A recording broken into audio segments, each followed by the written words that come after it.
You're tuned in to the only all sports talk network in the Middle East, IsraelSportsRadio.com.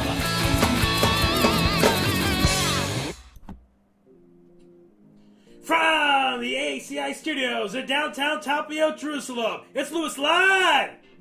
Now here's your host, me, Ari Louis. Good evening, everyone. Hope everyone is doing well out there, getting prepared for Tisha B'Av. I kind of look at it as a contest to see how much food I can stuff my face in. It's very interesting. As a good friend of mine, Dova Clinic, says, we Jews fast for a day and complain and prepare about it for weeks. That's kind of what's going on. You know, I like to go 2-3 days of stuffing soda, candy, and some matzah, some butter, chips, stuff that doesn't even logically make sense. It doesn't make sense to have sweets and sugar before a day when you have to go 25 hours without drinking water. But it's just my style, it's my custom, it's my tradition, it's what I do that works for me. And I always feel very, very comfortable to fast. I fast very, very well. I am not the slimmest man out there, but for some reason I get the fast job done while everyone's whining and complaining towards the end. Now you see, because I say that, then this year I'll start to probably whine and complain. It's not so smart for me to create an iron horror, but generally, you know, I feel fine at the end. I'm able to run. I'm able to do all kinds of crazy stuff. I had a tradition after Yom Kippur to do 10 push-ups, 10, 11 push-ups after the fast is over. So thank God, you know, I generally fast well.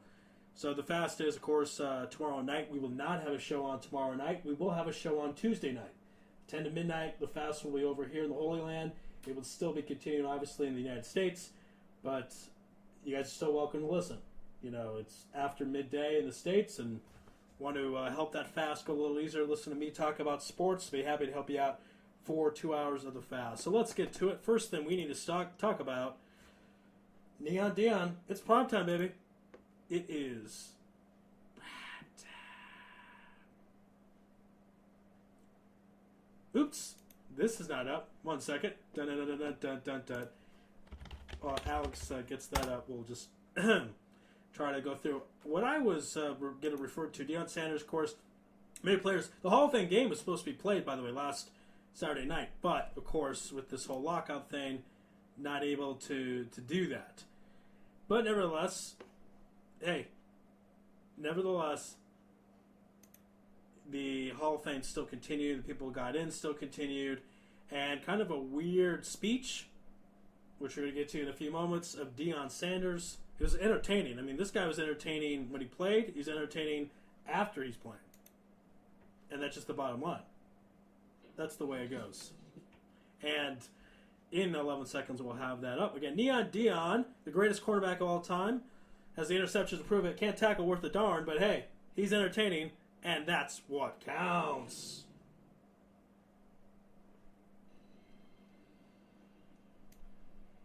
Thank you. Lord, I thank you. Jesus, I love you. Okay, we don't believe in Jesus in this show. God, I wouldn't be here today. So, Lord, I thank you. The Hall of Fame staff. It'll get good. Just give it a chance. It will get good. Wonderful parade. Although I thought we was headed to Cleveland. It's a good parade. Ha ha ha. Give it a chance. President Stephen Perry, Tammy, Dave, Steve, Jerry, thank you. Thank you. You made this a wonderful thing. We oftentimes, we have football coaches, but when it comes to the spiritual things, we don't want any coaching. But I have a wonderful team of spiritual advisors I just want to appreciate. So if you could bear with me, I'm going to run through a lot of things. Okay, we're not going to bear with you on this. Fortunately, I played for 5 teams. It's not like... Okay, let's let this buffer. I love you, the Jones whole family. We're going to wait till this thing buffers. There's a part where he goes into about his mom, and it's absolutely priceless. We'll let that buffer. It's live radio, folks. You know, just kind of deal with it. Now, there were other members to get in the Hall of Fame other than Deion Sanders, believe it or not. He was certainly the star attraction of the show. He had the spotlight just like he did throughout his Hall of Fame career. And by the way, people forget about this, but Deion Sanders tried to commit suicide. He tried to kill himself after the Super Bowl 29 victory with the 49ers. He felt that, hey, what's the point of this? I'm at the top and the pinnacle of my game. And he tried to kill himself, and he's the first one to admit to it. And he certainly bounced back and became religious, as you heard in his speech. Made millions of dollars more playing, and made some more money with endorsements, but he actually said he got less endorsements after he became with religious. So kind of an interesting thing there. So again, want to go into some of the people that got into the Hall of Fame. Marshall Faulk gets in his first year of eligibility. He won an MVP, had over 2,000 yards rushing, won a Super Bowl, was really the main part of that greatest show on turf offense with the St. Louis Rams. More important than Kurt Warner, really, and I'm a big Kurt Warner fan, but the players themselves voted him MVP of the team, and he won Offense Player of the year Kurt Warner won MVP. And when Kurt Warner won his second MVP, he said it should have gone to Marshall Faulk. And when he won it the first time, he also said it should have gone to Marshall Faulk. Richard Dent gets in, Super Bowl 20 MVP with the Chicago Bears. No, I'm not reading this off an internet site. I just know that because that defense was one of the greatest ever. They beat the Patriots 46-10. That was back in the days when the Patriots would lose Super Bowls. And it was kind of complicated. Who were you going to give the MVP to? So many great performances, so many great things that happened for the Chicago Bears in Super Bowl 20. Who deserved the most valuable player of the year of the game award? And they decided to give it to Richard Dent. It's very rare a defensive player wins the Super Bowl MVP, but Dent played that good. The defense played that good, so they gave it to Richard Dent. Some of the less known people to get in the Hall of Fame: Chris Hamburger. So don't know him too well. Les Richter gets in, and Ed Sable. And Ed Sable is related with the whole Sable family. They do the NFL films. So Ed gets in. Now here's one of the more known players to get in, and that is Shannon Sharp, the greatest tight end arguably in history. He has the numbers to prove it. If you want to join me here in Israel, the phone number is 02-563-1492, and in the old country, 301-850-2484. And we have a caller. Caller, are you there? Yes, I'm right here. Caller, what's your name and where are you calling from? Radio Mike from Kew-Garden Hills in Queens, New York. All right, Radio Mike from Kew-Garden Hills in Queens, New York. What do you got for me, man? Talk to me. Well, just a little bit different than the normal conversation. I mean, excited about the Yankees. I mean, it's unfortunate they didn't win yesterday. Yeah, but wait, hold on. It would be unfortunate they didn't win. They got shellacked. CC can't beat the Red Sox. You guys are in trouble.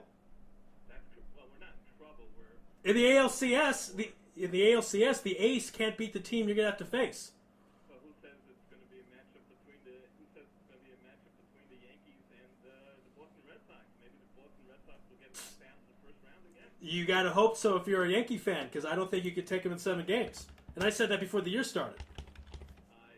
I don't have any doubts the Yankees still can beat the Red Sox. Oh. Anything can happen in the 7-game series. The Yankees are not. They're going to save their best for the playoffs. Radio Mike, when they get in the ALCS, Bizarre Hashem, we will have to place a bet, my friend, because I'm telling you, the Red Sox are winning this thing probably in 5 or 6.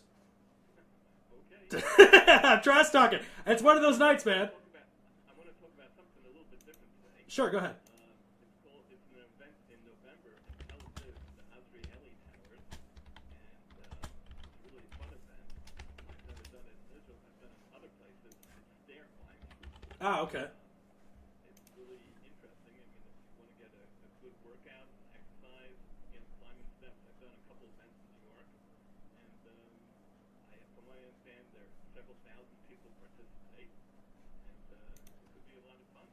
You know, it's weird you bring that up because I went to Shir Hadash on Friday nights, American synagogue here in Jerusalem.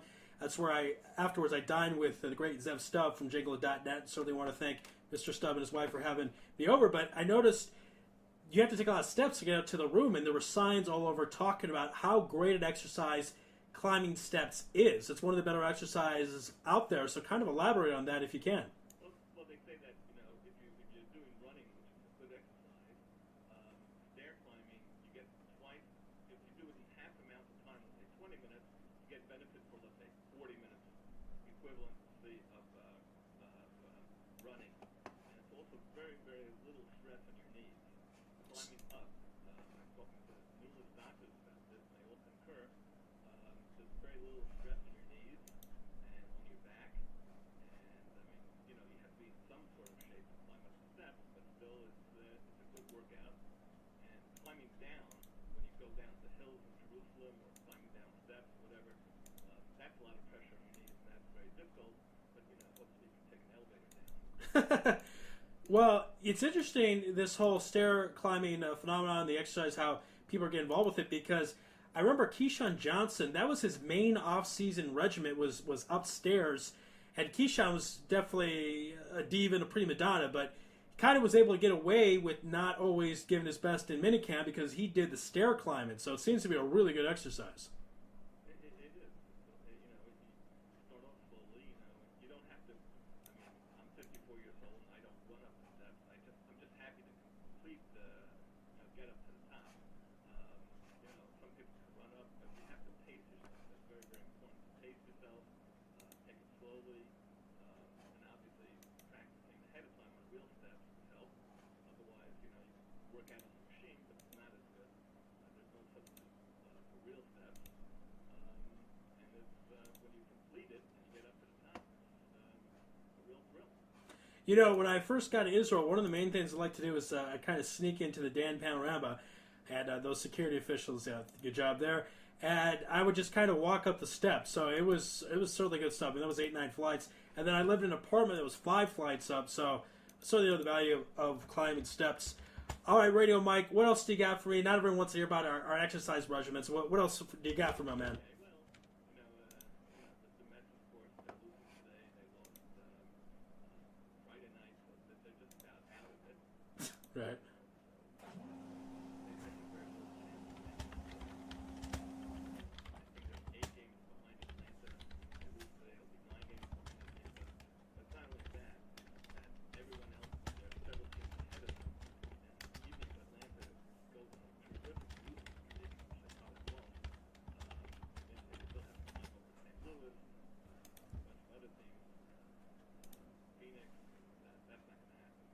It's certainly not against Phoenix. Well, I hope so. Obviously, I'm from Arizona, but Radio Mike, let me ask you this: not that it would matter so much. It wouldn't. It would actually probably be more difficult. But I'll throw out this question at you: there are some talks of the realignment, switching some things around, mixing the leagues.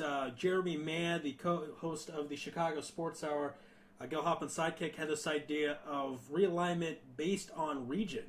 It was kind of where the NFL does it. He thinks that would make more sense. There are more rivalries between the Mets and the Yankees, and the Mets and the Braves, and the Mets and, let's say, the Diamondbacks, or the Mets and someone on the West Coast. What would you think about that? About switching things around? That's been proposed many, many times, and it's a no-brainer. I mean, every year the Mets and Yankees.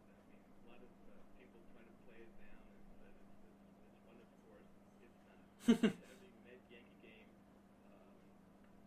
whether it's Citi Field, Shea Stadium, or the Yankee Stadium, as long as they haven't been played on Shabbos, it's good to everyone. And the crowds are always electric. The games are always great. There's nothing like a Yankee-Boston rivalry, but second to it is Yankees-Mets. Right. The city is electrified for that, and you would have I think in the region, I think it's really a no-brainer. It really should be done. I don't see. There's no really great thing anymore between the Mets and the Giants. People want to see the Mets and the Phillies a little bit. Atlanta, the Yankees, Mets, Boston. That would be a big attraction. No one wants to see Mets in Houston, but then again, Houston against Texas, that could be a rivalry, and that could be a really good thing for baseball. It's funny because before interleague play started, I didn't like the idea. I still don't like the idea of interleague play, but once you've opened up this door, you might as well do it correctly. The way they have it now is very strange. Sometimes you play a team once every 3 years.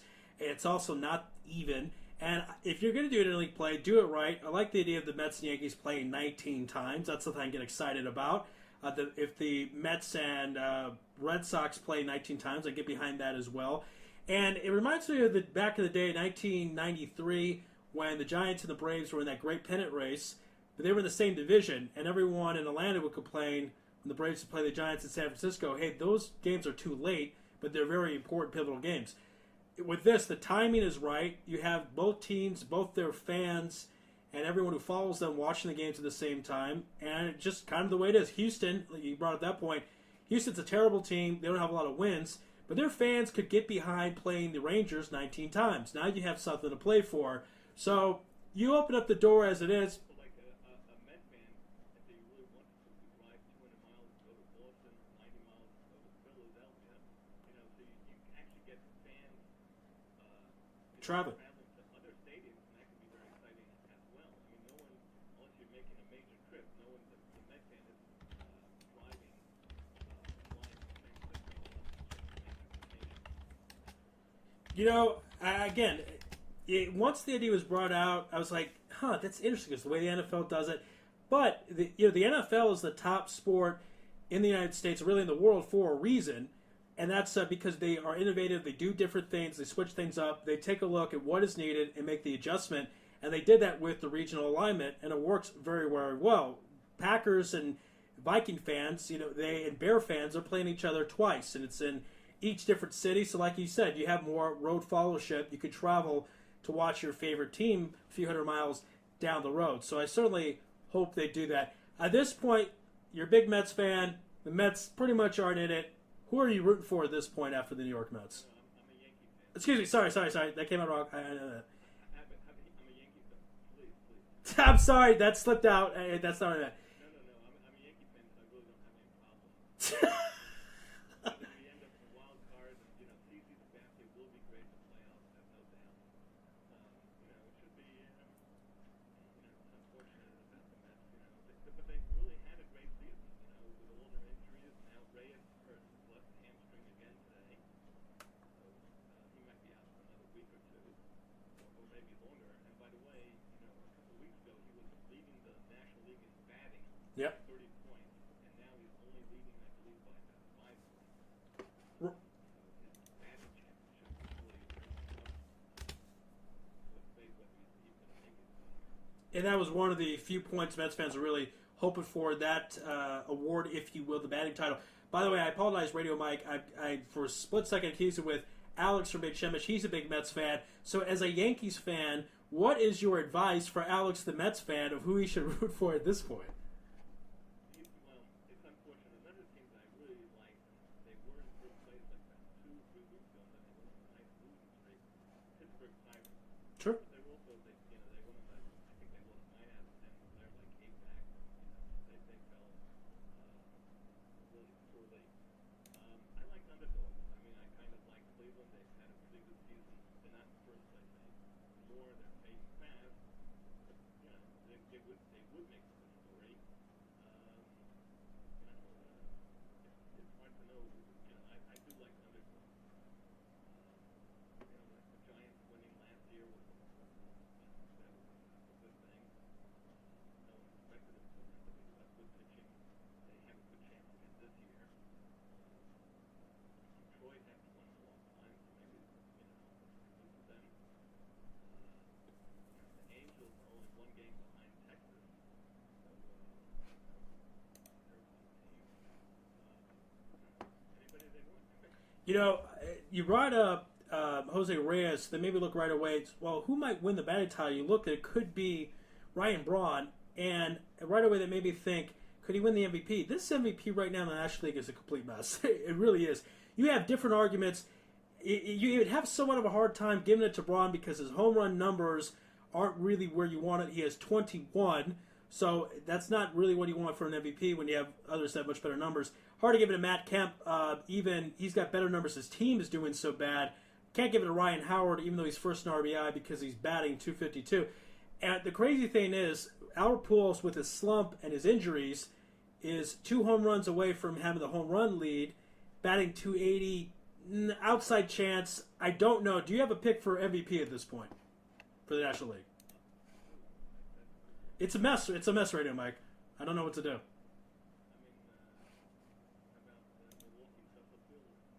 Prince Fielder, you mean? Yeah. Prince Fielder. Okay, so Prince Fielder, I guess, is 3rd in RBI, but he's 4 outside being in first place, so he could get there. 25 home runs. He's 3 behind.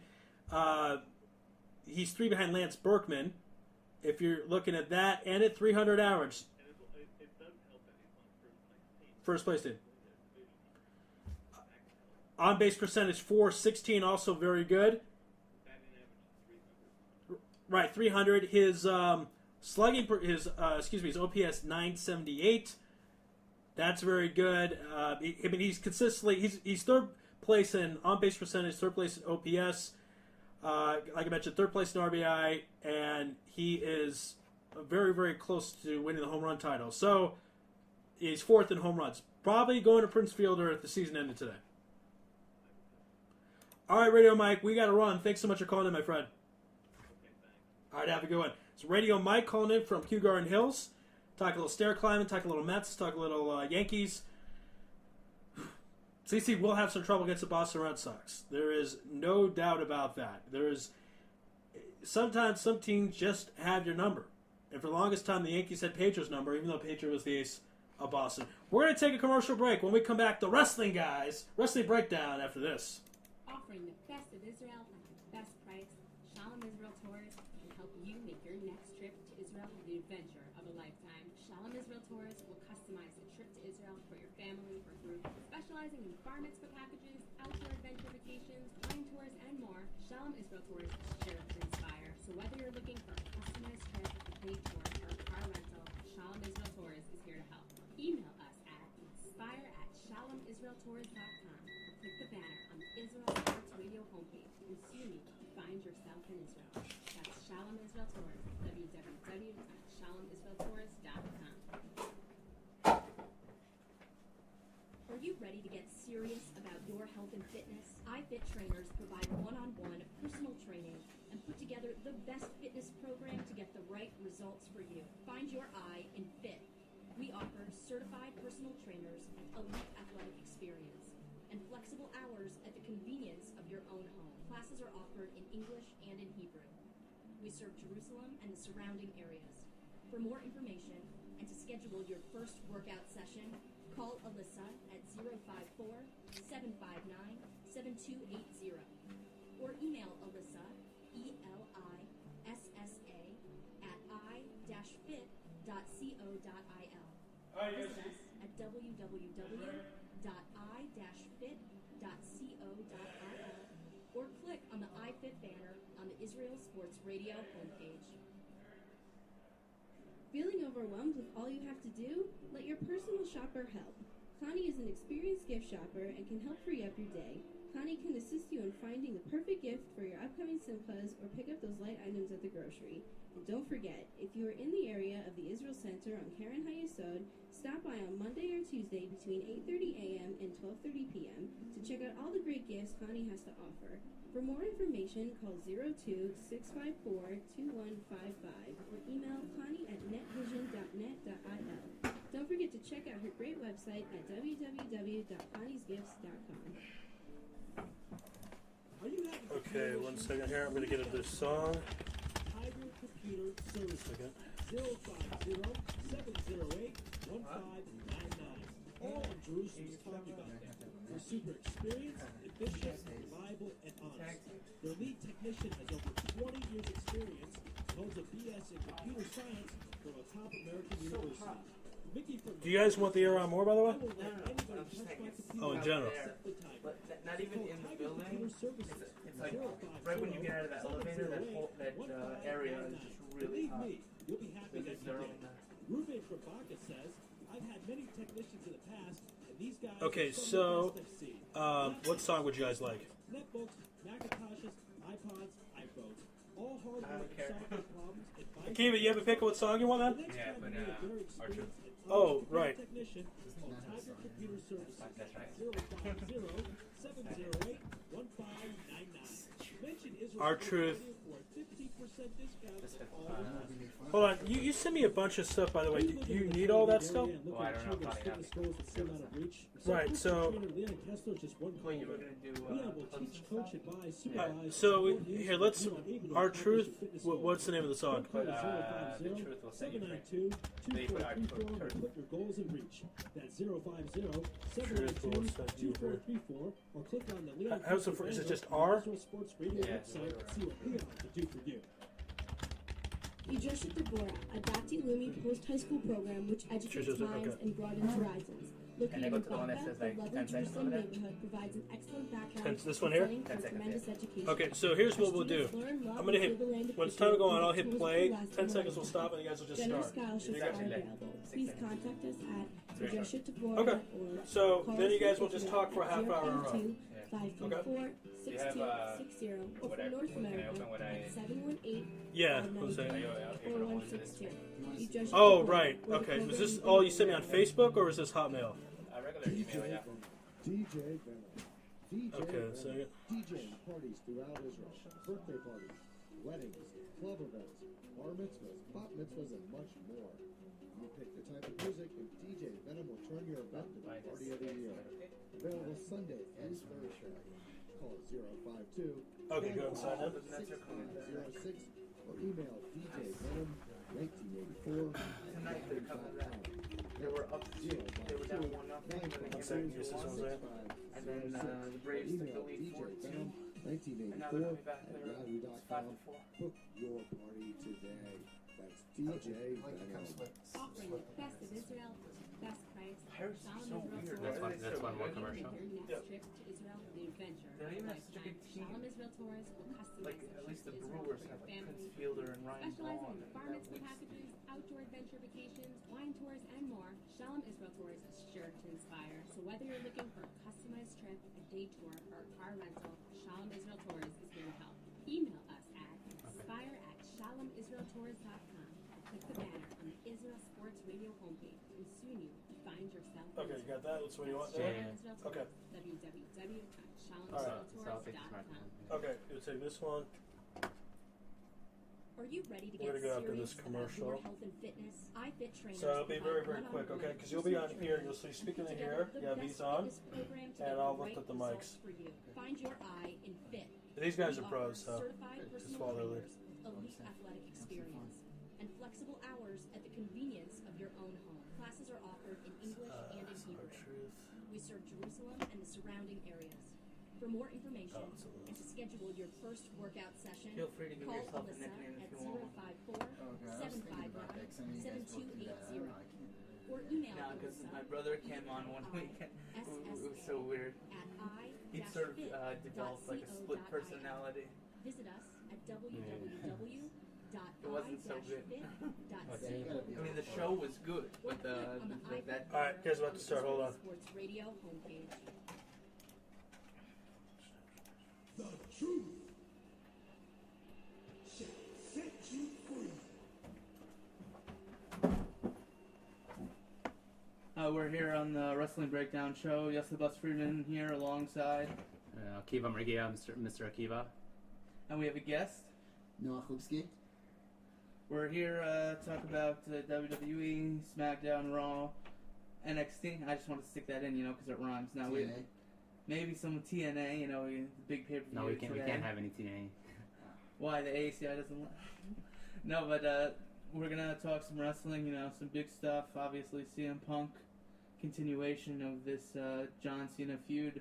Triple H putting his opinion out there. Talk about some stuff. What's up? Yeah, what's up? Yeah, we're gonna talk about CM Punk returning to the WWE. We're gonna talk about the women's division. It's getting exciting. There's a women's division? Yeah, you don't watch it? Not really. Try not to. You guys should stay tuned next week. We're going to be doing our predictions for the SummerSlam pay-per-view. Hopefully you could keep up this time, because I beat you last time. With what? I killed you with the predictions. With the predictions. Yeah. That's true. I mean, I don't really remember what the predictions were anymore. I just remember that pretty much across the board I was going with heel. And WWE obviously loves to pander to the fans in the WWE universe, so that's probably why I lost.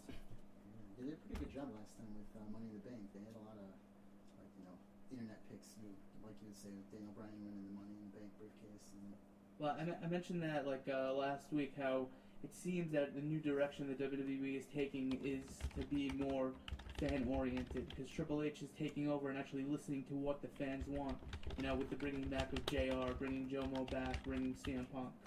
I don't agree with you.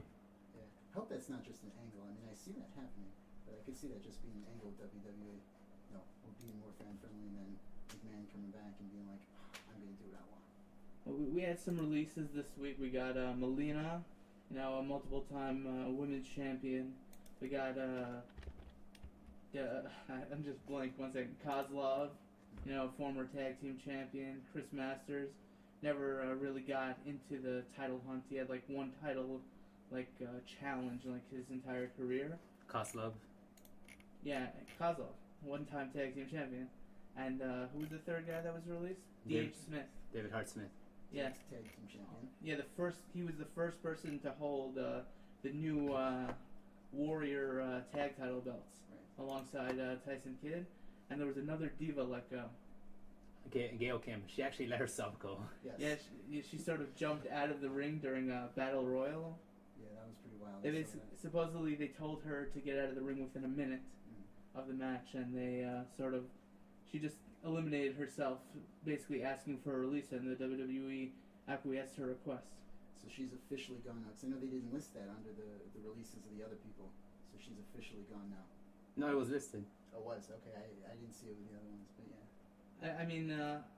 I'm interested to see if Gail Kim might run back over to TNA. She was the first ever TNA Knockouts champion over there. And Karma, who currently is signed to the WWE but won't be back for another 11 months, something like that, was her major rival in TNA back at the beginning of like the Knockout Championship. She's going to be pregnant for another 11 months? That's impressive. No, I know she's a different kind of diva, but I didn't think she was a different kind of woman. After she's done, she's gonna have like 3 months off in addition. Oh, they're gonna give her some time. Yeah. Because I thought they were gonna try to get her. I figured they were gonna try to get her back for WrestleMania, maybe. Would it make it by WrestleMania? I don't think so. I think that when it happened, it looked like he was gonna cut it real close to WrestleMania time. And I thought that they were gonna maybe do something maybe with like Natalya, or it looks like now Beth Phoenix is probably gonna, I would imagine, win the title and hold it for a while. I'm very happy to see the heel turns of Natalya and Beth Phoenix. I'm loving it. I'm watching the women's wrestling right now. I think the good women wrestlers should be heels, because obviously the heels tend to have to carry the other wrestlers that are in the ring, especially Kelly. Yes. Well, she's gotten better though. Oh, the whole reason they gave her the title was that whole Maxim thing. Obviously. And it's just so stupid. Yeah, she's very attractive, but who cares? They did the same thing in TNA. They gave this Miss Tessmacher the TNA Tag Team title because she was in some Hooters contest or something. Can you say that? I can say it. I don't need it. You're right. It's a restaurant. It's a restaurant. I don't need. There's one in Netanya, right? There is. Yeah. I don't need it. I don't need to describe it. I can just say it. But yeah, I mean, Karma being out will sort of put a damper on the division. May 23rd was when she said she was pregnant. So that would be cutting it pretty close for WrestleMania. Well, It's April. Well, you usually don't say that you're pregnant until a few months into your pregnancy. That's true. Could be. Although I don't know how they would have her do in-ring stuff like she was doing if she was actually pregnant. Well, usually, isn't it usually till you're like 3-4 weeks, 3 months in that it's really. Yeah, you're not showing really, but still, you can't do. No, but that's how we do it. I don't know if the rest of the world waits 3 months. No, I don't think. Hell no. But I don't think she really was in that many physical altercations, because she was basically beating the crap out of people. Yeah. It wasn't really like she was having a wrestling match where she was herself getting physically attacked. That's true. She never actually had a match, did she? She was only doing those run-ins, right? I don't believe she had a match. Yeah, I don't think so. I actually thought it would have been interesting to have her do one of the seasons of NXT, with the rest of the guys. But the WWE seems to have a strong stance against having women versus men wrestlers. I know when I play Raw versus SmackDown at home, if a guy hits a girl, you get disqualified or something. Yeah? Yeah, unfortunately. Oh, I don't play the games. I'm just saying. You play the games, Noah? No, I'm not a big video gamer. Yeah, I never was either. What do you think about that quote? I saw it and I had to mention it, where Michael Cole basically called Airborne vice president of a mailbox company, and they say he worked in a mailroom or something, and Michael Cole's like, the vice president of the mailbox company. I thought that was just really stupid, just pointing out a lot of Michael Cole's stupidity over the past few weeks. Well, he's probably doing the same thing like the whole Daniel Bryan thing that he was doing with the whole geek dork thing, probably trying to make Evan Bourne look like kind of a loser type and put him over as a heel, which he's pretty good at. People hate him, and that means he's doing a good job, I think. I love Michael Cole. Well, I know Yus doesn't like him. Do you like him? I mean, He's like a real heel. He's good at what he does. He's a great heel. He's the top. He's a great heel, like Vicky is. I mean, people hate her. Did you guys see when Dolph Ziggler and Vicky came in, and Michael Cole was like all over her. It was like cooler. You guys saw that? No, that one I missed. Yeah, Michael Cole's all over her. Well, I heard. I just read in the news that Dolph Ziggler and Rey Mysterio got injured, during house shows. Legit? I think so, which is unfortunate because I was expecting to see Alex Riley against Dolph Ziggler for maybe the U.S. title, or maybe just a singles match at the pay-per-view. And I think they're both very skilled wrestlers, and it would have been a great match. And wasn't Mysterio was going to go against The Miz, I think, again, wasn't it? That was rumored. Yeah, there were a whole bunch of rumored matches. But maybe they'll use it as an angle, to strip Dolph Ziggler of the title and have a tournament. Because he can't defend it, right? It would be great. I mean, I love Dolph Ziggler. I'm a big fan of his. I think he's really coming into his role. But I think it would be much better if he were to lose the title, since the WWE seems to think that they want to, make the lower titles look better. The IC title, the US title. Yeah, Ezekiel Jackson had a great match on SmackDown against Zack Ryder. And I think they really want to pump them up. So I think a tournament for the United States Championship would really benefit the title's prestige. I hear that. Could make sense. I think they're two champions that they actually need the belt, Ezekiel Jackson and Dolph Ziggler. I think Dolph Ziggler looks great with the belt. Yeah. Such a pretty boy. Well, one day, hopefully, he'll get back his rightful world heavyweight title that he once held around his waist for around 2-3 hours now. No, it was technically he won the title like for a week or something, but he didn't actually get the title because it wasn't whoever had it. I think Edge wasn't willing to surrender the title, so he had to wait a whole week till he actually got to have it. So technically, I think his title reign would have been for a week or 8 days. Kind of like how Christian's first one was really 5 days, even though it was only 2, since he lost on Tuesday. We've made our opinions quite clear about how angry we were about Christian losing the World Heavyweight Championship in 5 days. It's alright, he's back. He's champion again. It's okay. Yeah, but then he's going to probably lose it again next week. He's not going to lose. No? No, I think they're going to keep this going for a while. I mean, every SmackDown main event the past, 5-6 pay-per-views has been Orton and Christian. I mean, who else are they going to have go? I can't... I kind of like it, actually. I just wish there were too many pay-per-views, I think. If they were to... I like the feud, but there's just too... Because you're trying to fit stuff in 3 weeks, 4 weeks. It just doesn't go. But we were just talking about... they did lower the amount of pay-per-views. They were like 13, 14, and they cut it down to 12. Sure. But it's probably even less, no? Probably like 10 to 12. No, it's 12. They probably... 12. My favorite they don't part skip of a the month? No, my favorite part of the year is actually when they have... there's 2 pay-per-views that are 3 weeks apart. I actually love the pay-per-views. Really? Because it's just pure wrestling, I don't have to waste my time. I mean, I love storylines, but sometimes I just want to see the best guys go at it against each other. And you don't really get to see that at their best unless it's at a pay-per-view, because they're not going to give it their all unless they're going to get a heavy paycheck. I remember on SmackDown, Booker T was talking about WrestleMania, how he wrestled at WrestleMania, and he said when he wrestled at WrestleMania, he made enough money that he could have retired on that. Yeah, he said that on SmackDown. Yeah. He said it over and over and over. Booker T is really starting to... I thought it was Michael Cole knocking down Booker T, but sometimes Booker T can really be stupid. Every single move for him is a sidewalk slam. Did you notice that? What do you mean? What do you mean? Spine Buster is a sidewalk slam. That move that Cena does, that body slam sort of thing, sidewalk slam. And I think someone was going for a choke slam and he was about to say sidewalk slam or something. I think Booker T really has to go back and look at his moves. I think when they brought him in, they thought he was going to sort of be like Jerry the King Lawler, have a lot of experience and have a lot of knowledge of the moves. But if everything's a sidewalk slam, I don't know how we're going to succeed in having that in the shows. Yeah, I mean, he's pretty charismatic, I think, and he does know what he's doing in the ring, but there's a difference between knowing what you're doing in the ring and expressing it in words. And I think he relies too much on certain... It sounds like whenever he talks, he says certain things all the time. He's very repetitive. Catchphrases and whatever, if you want to call them that. I think he's doing a great job from when he first started. He was terrible when he first started. First of all, we couldn't understand what he was saying. He was like mumbling. That's true. And now he's clear. And even something about him, he repeats things, but you know they go through. It's not like you're like, oh, this again. Like he's good.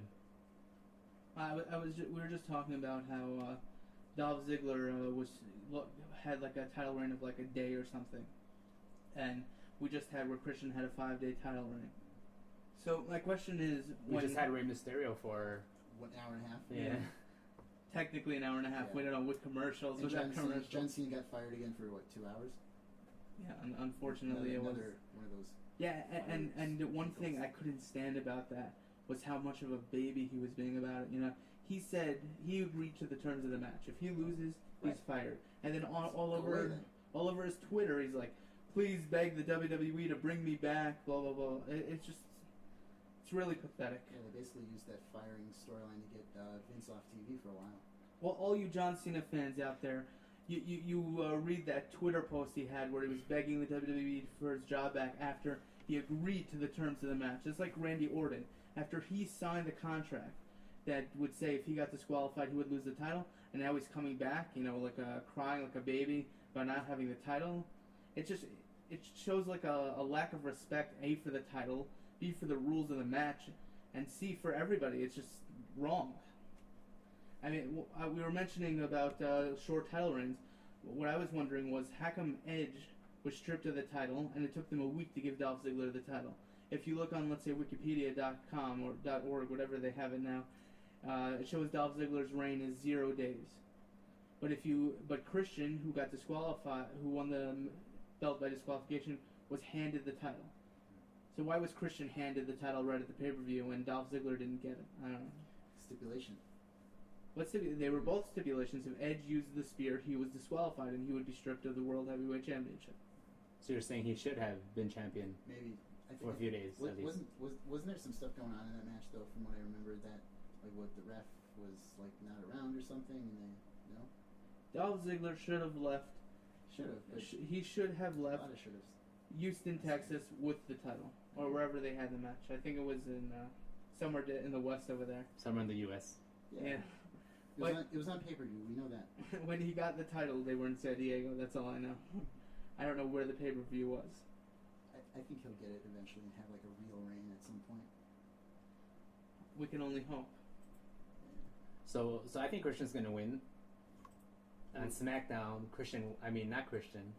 Orton's gonna win. And SmackDown, Christian pinned Orton. And usually, like you talked about it before, usually the way it's set up, that before the pay-per-view, whoever has the momentum will end up losing. Right. So right now, Christian has all the momentum going into the pay-per-view. So I think, really we should be doing this next week, but I think my prediction is that Orton's gonna win again. I honestly don't think that will happen, and the reason is because there's a different aspect. Like, everything's changing. The WWE is trying to be less predictable. They're giving wins to guys that you wouldn't think. Who would have thought that CM Punk would have been given the WWE title to leave? I predicted it, but what, in Chicago? I knew that was going to happen. But there were plenty of people that didn't know, that didn't think, and the WWE is trying to mix things up, you know. Right. So it could be that Orton can win the title, but I don't really think that after giving Christian such a crappy reign the first time around, they're going to screw him over again. I agree with Yossi. I think they're going to make it up to him and give him a bit of a reign.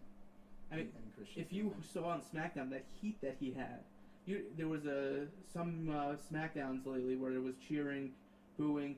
He really has the heat now, and I don't think they're going to take the title away from him. Yeah, he really has the heat on his side. He's a really good heel, I think, definitely. He's so good on the mic, so good. And notice how they just turned Sheamus face. I could see them possibly gearing him up for a challenge for the title. So I wanted to ask you guys a question. When did he turn to a face?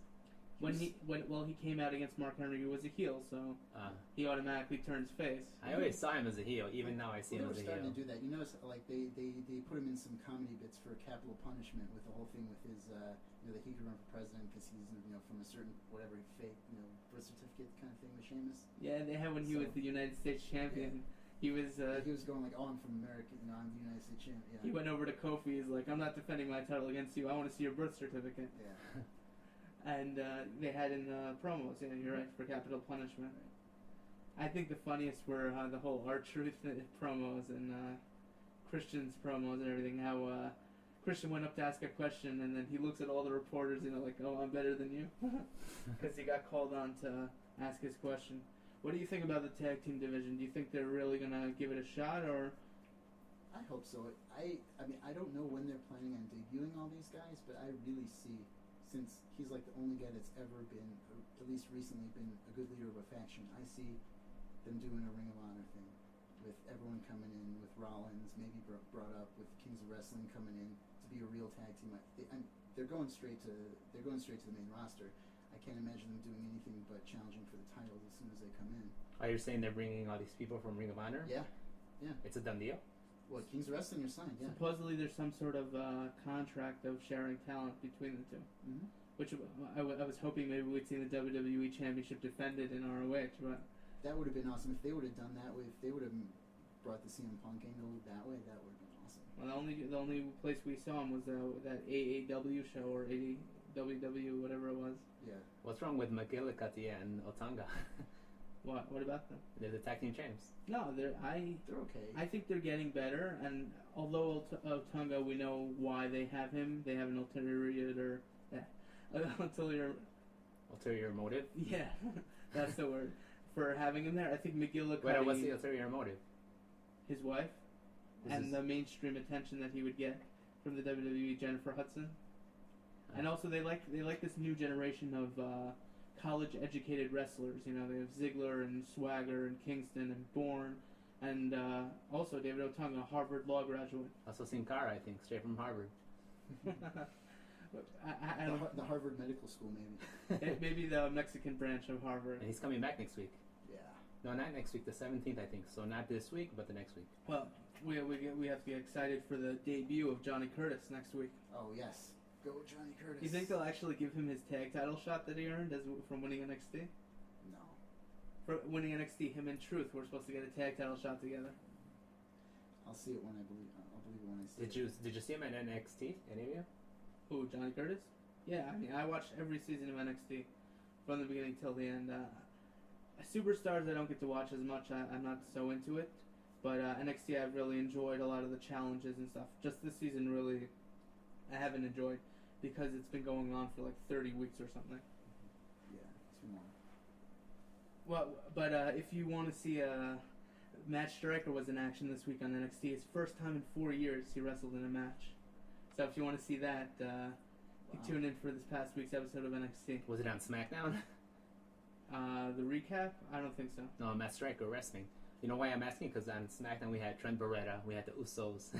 It's like Superstars. Superstars is going to SmackDown, and you know probably who's making this happen? CM Punk, because now everybody's getting a chance now to. Or it could be Zack Ryder now that he's the assistant GM and he was like the king of superstars back. No, but he's not the assistant GM. He's not the assistant GM.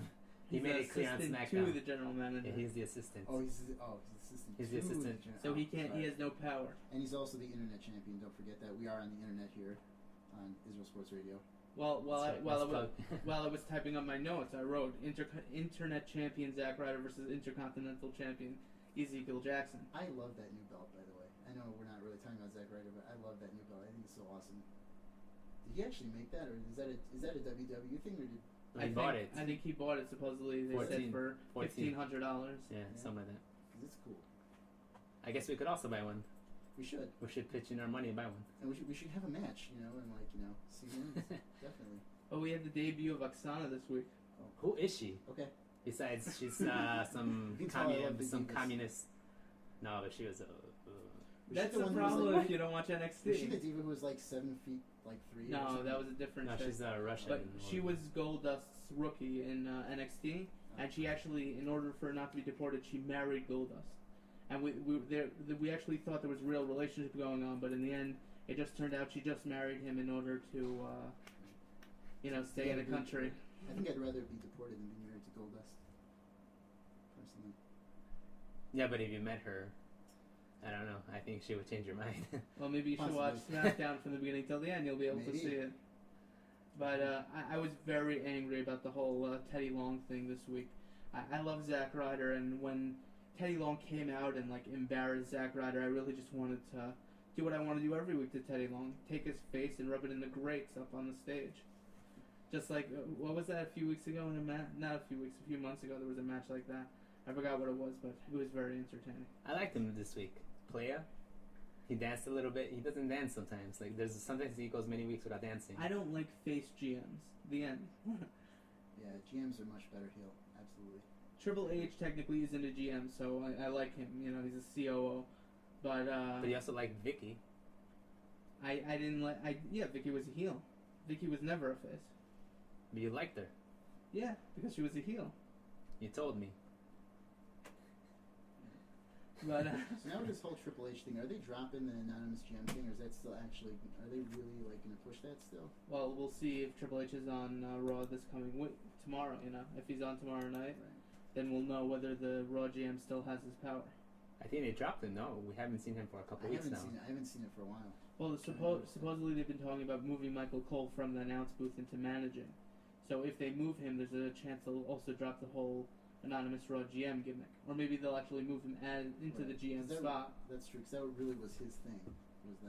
That's what gave him all the heat. There were rumors for months about making Triple H the GM, but nothing happened. I mean, if he really is taking over the company from Vince McMahon, which supposedly he is taking on more responsibility within the corporate structure, I don't know if he's going to have time to be able to do Raw every week, you know?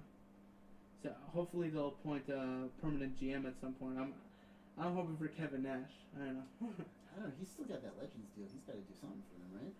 Well, I thought they were going to induct him into the Hall of Fame. We're going to do that in a few months, you know, our predictions for this year's Hall of Fame. And I don't know, 3 guys that I think are for sure going to be inducted if they don't go back to TNA are probably going to be Kevin Nash, Booker T, Edge, and Mick Foley. They're not going to do Edge yet. I think Mick Foley also. It's WrestleMania's going to be in Toronto, I think, next year, the year after, no?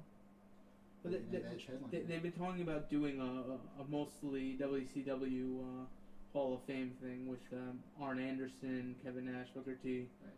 Maybe, I don't know what Big Show's whole thing is. Maybe he's going to be retiring. Well, they were going to do that last year in Atlanta because that's WCW country, but they ended up not doing it. I thought even Teddy Long might have been inducted into the Hall of Fame. Yeah, why not? I could see it. But nothing doing Well, that. obviously The Rock is going to be inducted. I think that goes without saying. Who? The Rock. Oh, The Rock. Yeah. Who is right? We don't even hear about The Rock anymore. Bring it, Akiva. Come on. You know? I have I wore it last week. You guys couldn't see it, but I had my Team Bring It shirt on to support The Rock against his nemesis, John Fruit Loops, Fruity Pebbles. Cena. Yeah. Yeah, I want to get one of those I Bring It via satellite shirts. Hey, what's up with your Nexus? What's up with your Nexus cap? Well, you see, since the Nexus no longer exists, I was able to get it on clearance. You can't wear it anymore because they're gone. Especially that one. That's like the really old one. I'll start my own group. Okay, we are one.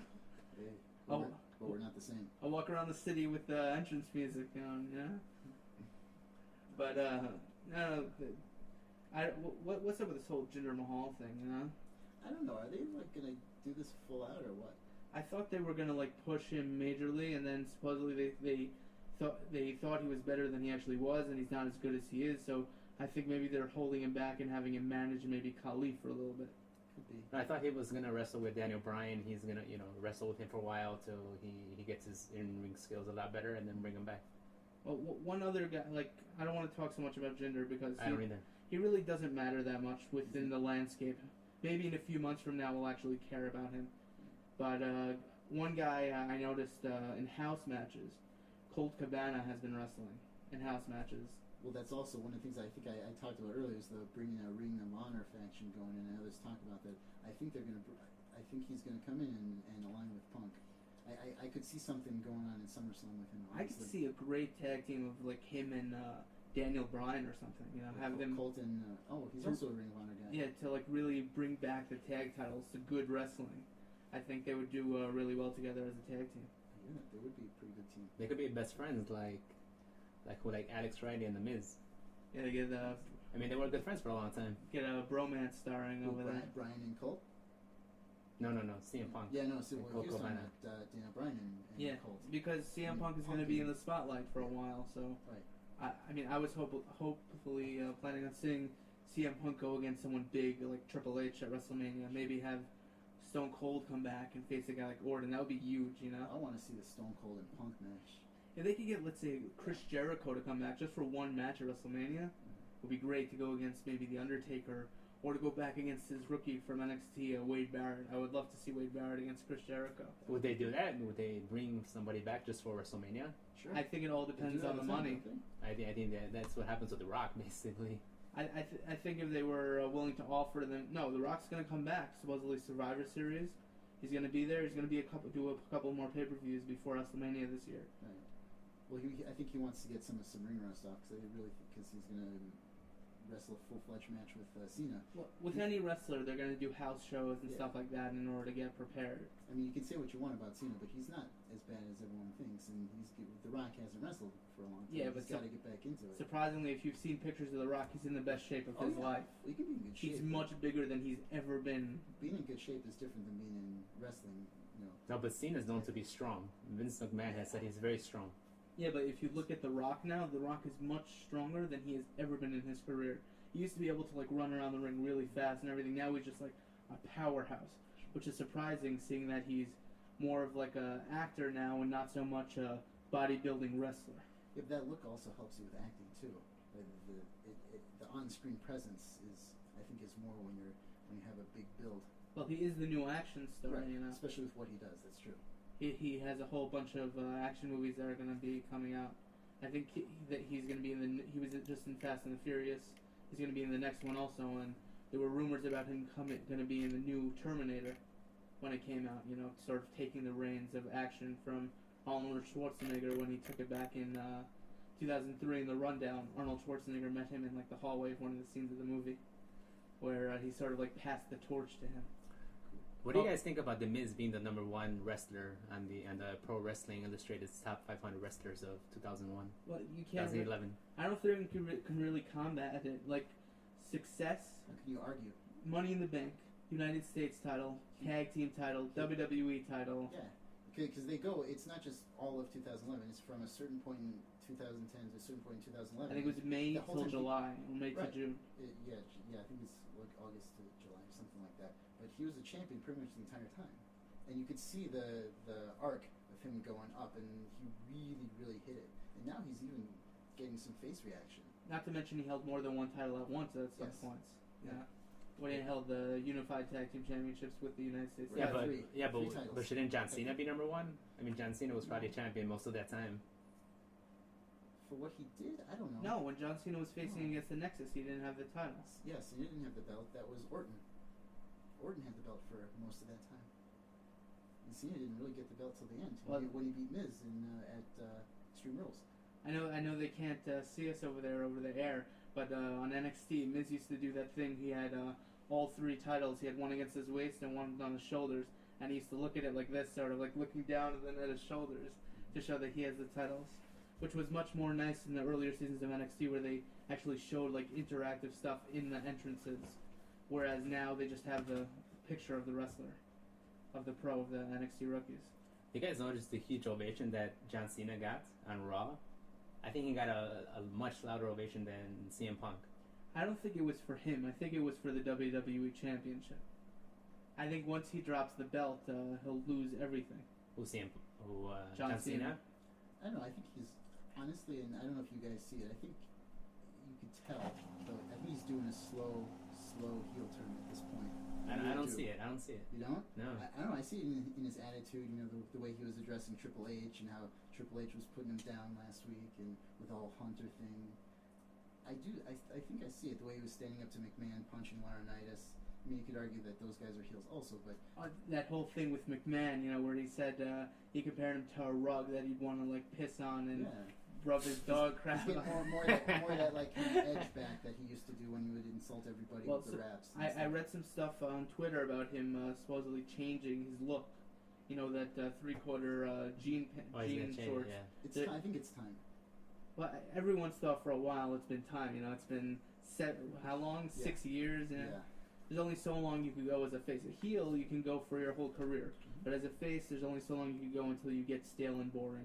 And he's been doing this whole "you can't see me," just bring it as The Rock, sort of like hustle, loyalty, and respect stuff for quite a while now.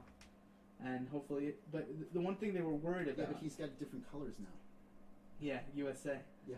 The one thing that they were worried about is that going up against The Rock at WrestleMania, they were worried that Cena would lose something. You know, he'd be turning heel, sort of, and they don't want to do that. So I heard that he might be the face, and The Rock might be putting over Cena. So that way, The Rock is the heel, sort of. Well, I can't see them doing anything but having The Rock put over Cena. It doesn't make sense to do it any other way, to be honest. Well, financially. Right. 'Cause, I mean, The Rock is. I mean, you could see. I mean, he said, "Oh, he's back," but he's been back what 3 times maybe. He's not really back. I don't think. No, but I think The Rock basically owns the WWE. If he tells them that he wants to go out on a win, he's gonna go out and win. Well, I think it's gonna be very similar. It's funny because it involved The Rock also. I mean, Hogan at WrestleMania 18 put over The Rock in that legend versus the hot current guy match. And I think there's a lot of similarities between what The Rock and Cena are going to be doing right now with this WrestleMania match now, with WrestleMania 28. Did you see the rematch of that match? Which one? Hogan versus The Rock? No. So he basically, The Rock sort of screwed Hogan. You know, the lights went out and Vince sort of like handed The Rock a chair and he basically took out Hogan, beating Hogan in that match. Was that in the Raw after? No. It was at a pay-per-view a few months later. Unfortunately, that was the moment I really started hating Vince McMahon. When he just totally disgraced a legend in Hulk Hogan. I like John Laurinaitis. He's good. He's charismatic. Yeah, he's charismatic. Yeah, exactly. He speaks just like that. I guess everybody could imitate him. Yeah, it's not that hard to do that raspy voice. I think it was really funny Cena imitating Yes. Laurinaitis. Yes, I like that also. What did he say exactly? I don't remember the exact words. I don't remember, but it was really good. He's like, it's like a common phrase that like they always use, and I don't remember. Like, if you can't do it, get it done, or something like that.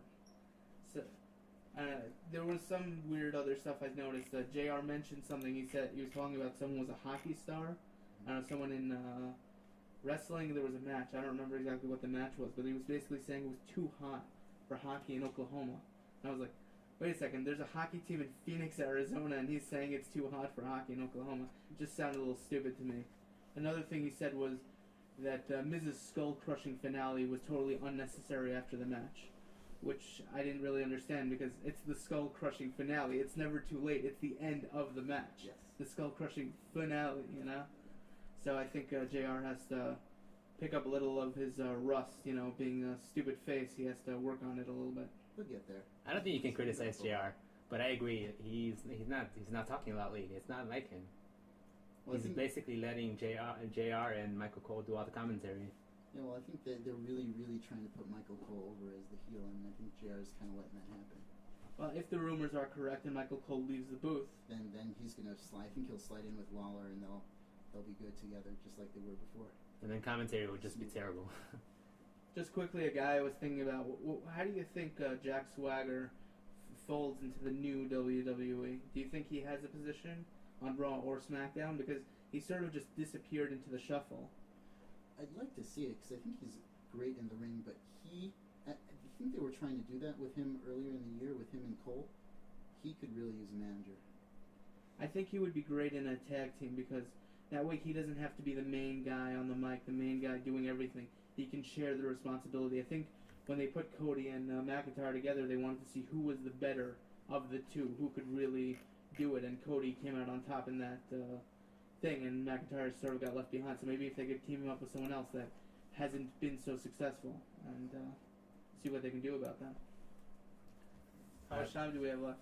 I think we're gonna wrap it up now. We want to thank Ari Louis for having us on the show again.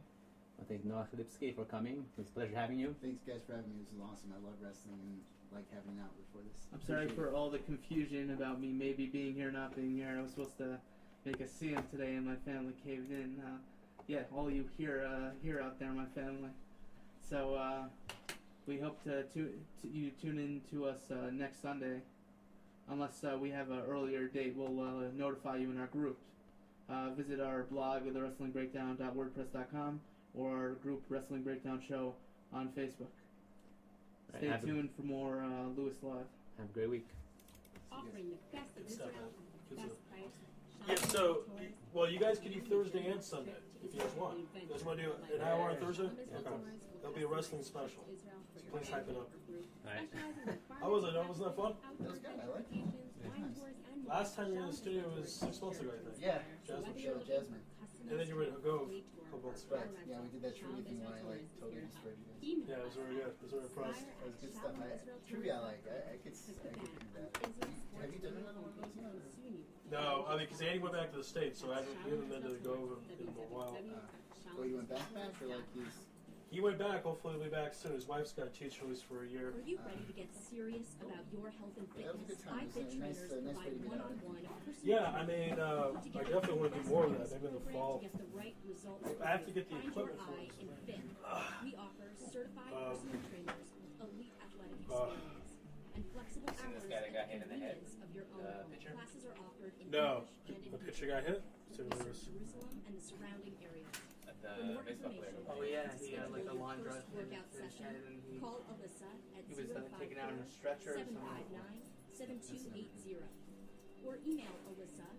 I was watching this new commercial they had for Pepsi Max baseball. Right. You saw it with the legends? No, I heard about it though. It was really cool. I saw it like I was watching MLB TV. So the Mets game, so it was really cool seeing Ozzie Smith and all of Randy Johnson. I missed Ozzy, the Wizard of Oz. Feeling overwhelmed Good with stuff, all your guys. needs? Easy fast, Your everyone. personal Thanks, shopper I'm glad help. you came. Connie Easy is an fast. experienced gift shopper and can help Peace you out, out guys. with So we'll talk on Connie can Facebook. assist you in finding the perfect gift for Hey, no, I'll be able to get you this show hopefully by 1 in the morning. And don't forget, Like, if I'll you're send it in out the to all area you at guys. the Israel Center on Karen Hayesov, It'll be the stop full by show, Monday and and you guys will be Tuesday half from hour in. 11 a.m. to 12:30 p.m. to check out all the great gifts Connie has to offer. For more information, call 02-654-2155 or email Connie at netvision.net.il. Don't forget to check out her In great general, website any at extra time you're able to give us, we'd www.conniesgifts.com. appreciate.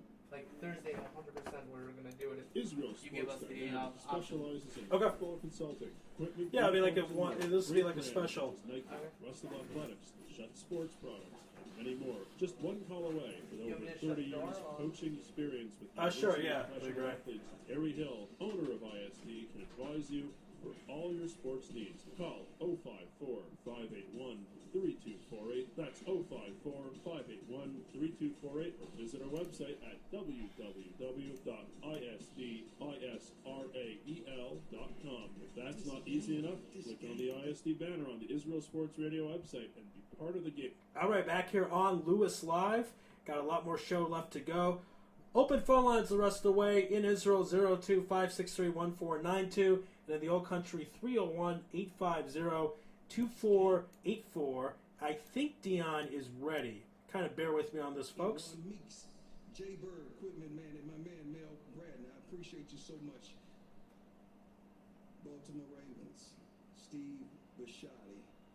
You know, we'll get a different clip. We'll have Aaron the intern. We have another intern. We have John the intern, of course. Fired him. Now we have Aaron the intern. So he'll load up that clip of what I want when he goes on the rampage about his mother. Okay, we got to get into this huge story, and I have to relate to this because I'm a radio guy here, and that is what our friend. I mean, he's known in the radio world. Tony Bruno. He was discussing the Giants game when the Giants were playing the Phillies, and of course Tony Bruno's from Philadelphia. He's a Philadelphia guy, and he was upset when Ramon Ramirez plunked Shane Victorino in the 6th inning when the Phillies won 9-2, and referred to Ramirez as an illegal alien. So he tweeted this. Bochy is a coward for having his illegal alien pitcher hit a guy since mighty Frisco boys. That's not good. Of course, Ramirez is from the Dominican Republic. He doesn't want to talk about it. And someone who will talk about it is our next caller. Caller? What's your name? Where are you calling from, my friend? My name is Alex Posen from Big Cash. Alex, baby, what do you got for me? Talk to me. There are some NFL news. The Jets-Patriots rivalry is heating up as defensive end Sean Ellis and the Patriots agree to a one-year deal. Wow, that's a big deal. Okay, so what other teams was Ellis looking to go to?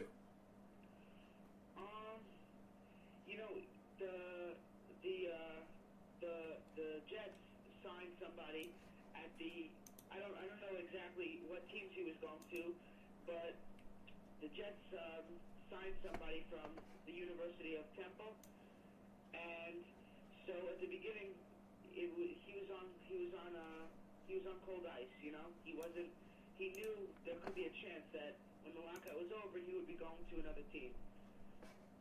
Okay, so, but at the end, he goes to the Jets. All right, that's a big deal. Obviously, the Patriots are adding players. Jets are adding players. Added him, added Plaxico Burress. What else you got for me, my friend? The craziest thing about that, the fact that he went to the Patriots is when he was on the Jets, Ellis had no bigger goal than to beat New England. He hated them. And the Jets coach Rex Ryan said, the fact that he chose them, there's no way I'm going to wish him well. I like that. There's no chance of that. That's hilarious. I like that. That's an intense rivalry. That's good stuff. I appreciate that. How hard do you think it'll be to share the locker room with former rival Tom Brady?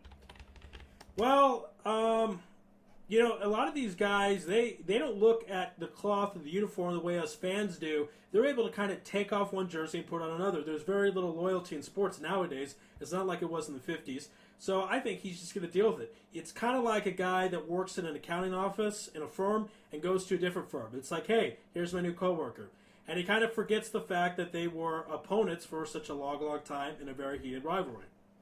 Right. So what Rex Ryan also said is that the type of player that Sean is that he won't, you know, he's the type of player that as soon as he's, you know, traded to another team, all he knows to do is just put on the uniform and go back to work as he's used to. Right. You know? Absolutely. That's what I'm saying. And that's, you know, at the end of the game, I know we're bothered as fans by this, but these guys are professionals. It's their job, and that's what they're going to do. The guy was on one team, and he goes to a different place to work, and that's just how they look at it. Right. So I had something else for you. The Phillies won 9 straight games.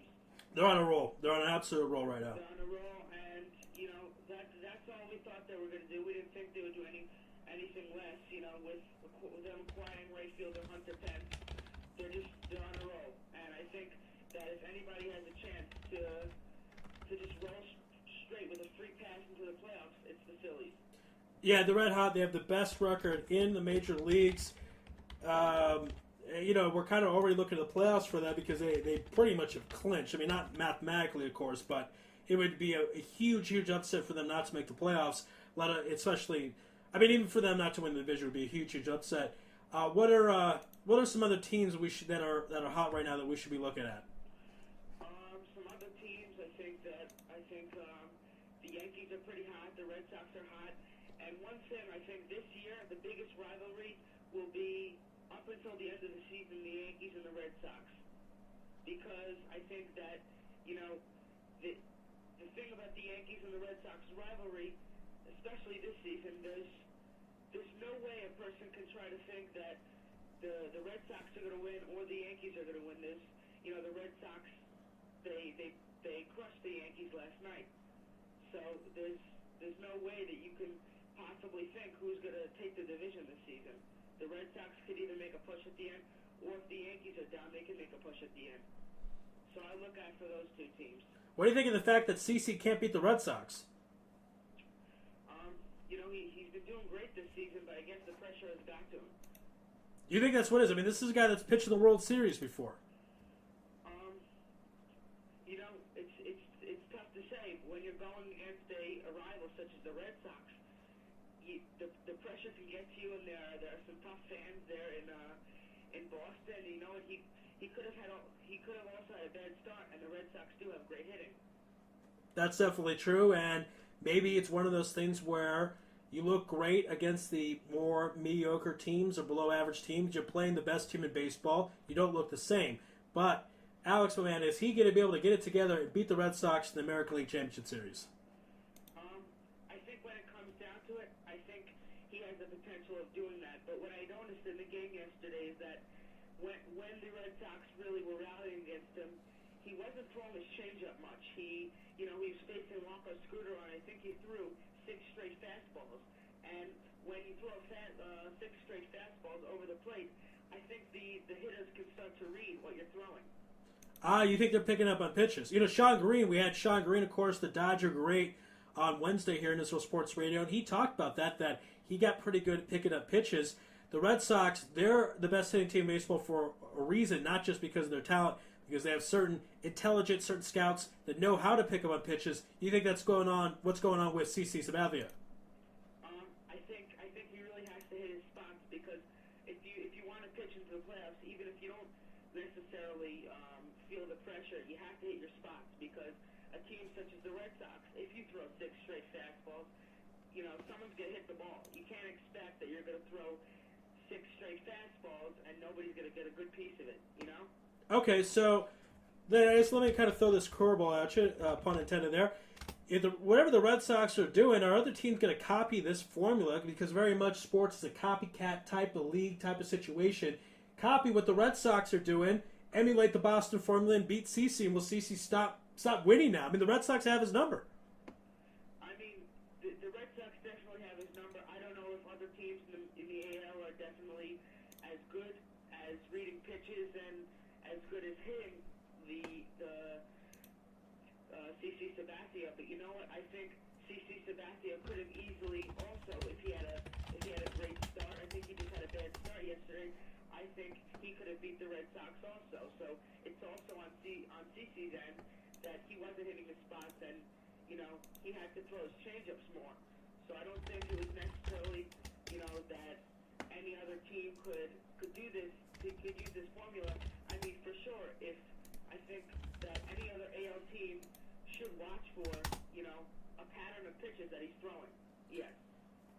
Okay, I'm going to ask you this question here. I know you're pretty good with stats.